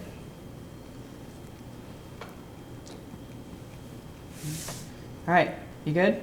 Yes. All right. One more piece related to, but just a very quick thing, more related to town meeting than the annual meeting. We do have 2 seats that will be vacant, Aaron and Amy, and there's currently no one running for those seats in those towns. So write-in candidates are encouraged if you can have conversations with folks in Lincoln or Bristol that might be interested. A write-in is preferable over not having anyone run, and then the town select board advertises for people who might be interested to run, and the town select board then appoints. So we'd be talking about months after before anyone is sitting in those seats if it goes the route of being appointed by the town select board. If we have write-in candidates, they start in March.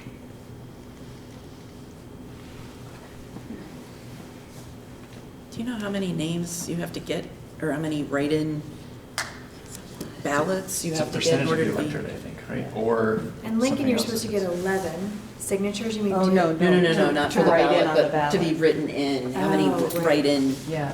tallies do you, Majority. total? I just, yeah, more, the majority. Majority of the No, but write-ins. there is some, because I am not an expert on it, but I could ask John McNerney, because I know he had posted at one point, like there were some, because it's really labor intensive for the people counting the ballots to deal with write-ins, so there was some discussion within certain public forums in Moncton about how unproductive it was to write in Mickey Mouse or other, humorous, which I never had considered that people did that. Apparently people do that, and then they have to tally all of those, and there is some like threshold so that, if 3 people vote for Mickey Mouse, you don't actually elect Mickey Mouse, but I don't know what that is. I feel like it was like 5% or something of the electorate, or I don't know, 5% of the votes. Yeah, I don't or- remember exactly what it was Yeah. either, but it's connected to the electorate or something like that. Because I know last year I wrote in somebody's name, but they didn't win the election, so there's got to be, some threshold. A write-in candidate shall not qualify as a primary winner unless he or she receives at least 1/2 the number of votes as the number of signatures required in his or her office on the primary petition. Okay, So- so you would need 5 votes for Lincoln. Right. Bristol's like 28 or something. And get 14 people to write in it, or for, You just get your family. Exactly. You're like, guess what, Mom, you're doing it. But really, the difference is simply a matter of representation on this board. It's Right. one gets representation with no gap, the other has perhaps a couple of Right. months gap. And when we're talking about Lincoln in particular, that's half of your representation isn't here Right, versus 20% of Bristol. Right. right. Well, and I feel like Lincoln has had some, inconsistent representations, and it's really important that Lincoln be represented. Yeah, agreed. I don't know if I'm moving from Lincoln, so I won't qualify. So that's why I couldn't run again. I 'Cause was if not- I leave wasn't- Lincoln, no, I wasn't trying to know. pressure you, But I'm if I just saying. leave Lincoln, because I talked to her about this, I said, if I leave Lincoln, I no longer qualify. Mm. So I can't be appointed to a board that I know that I can only be for 3 more months.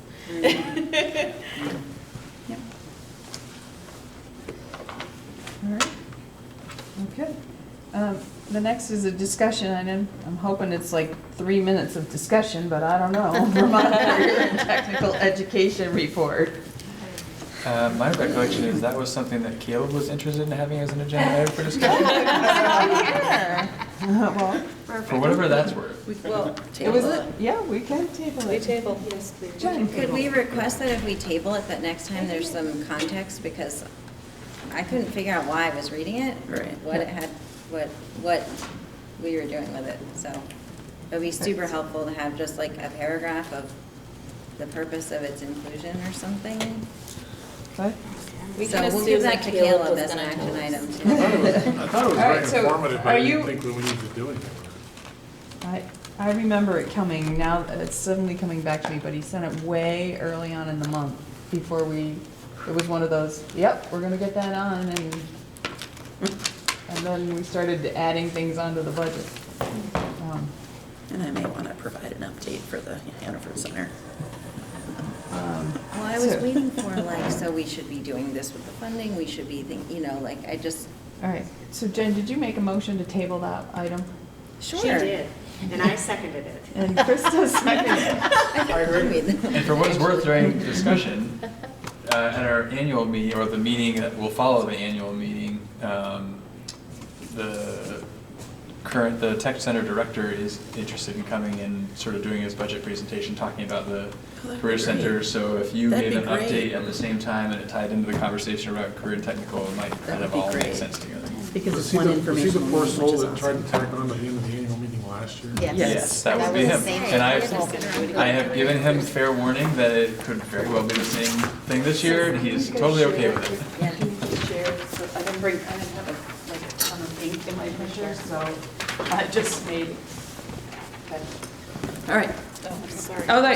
But all those in favor of tabling that item until next meeting, please say aye. Aye. Any opposed? Any abstentions? Okay. All right. What I gave you is, at the last meeting, we talked about maybe having something that we could send out to people to let them know, hey, like, when there's a public comment, this is kind of what happens. If you see something that's missing, if you see something that you have a strong belief to take it out, let me know. But I don't want to sit there and go through every sentence, so.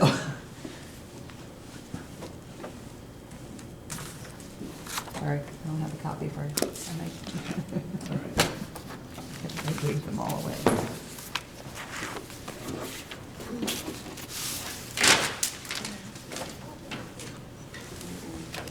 Do you want an executive session?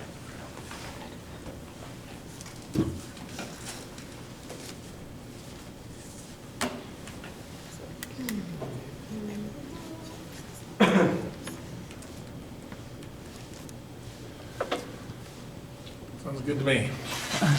Yep.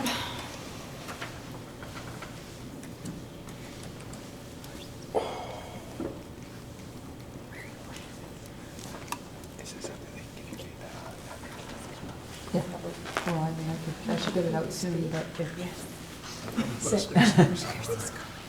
So I was thinking that could be perhaps on the district website, just a hey out there, and maybe a front porch forum, put just out to let people know, hey, we've noticed that you've been coming and had some comments, and you might be wondering, and so.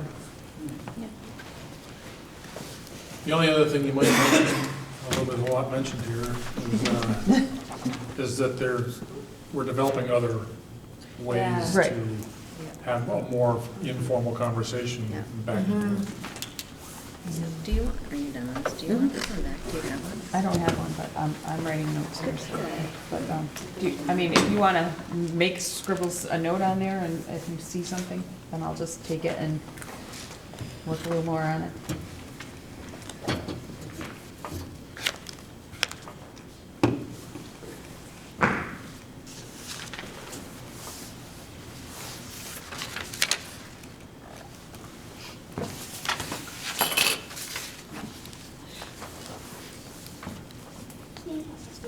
Maybe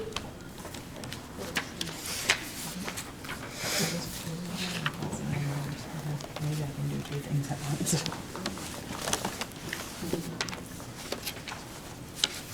There's a lot of them signed. Is there? Yeah, I'll be here a while. So do you need an action? Nope, if you got comments, give them to me now. If not, I'll just. Do you want this back, John? What's that? Would you like this back? If you have any corrections or anything you want me to see, just pop them in and give them back. Otherwise, it doesn't matter what you do with I it. suggested 2 additional Okay. paragraph splits. Okay. The editor and me couldn't stop. That's all right. When you're writing it, you're so in it that you can't think of anything but it. And then, I leave it alone and I come back, and I leave it alone and come back. All right. Thank you. Okay, we do not need an executive session. Is there any other public comment at this time? Thanks for all the hard work. Thanks for staying. Yeah.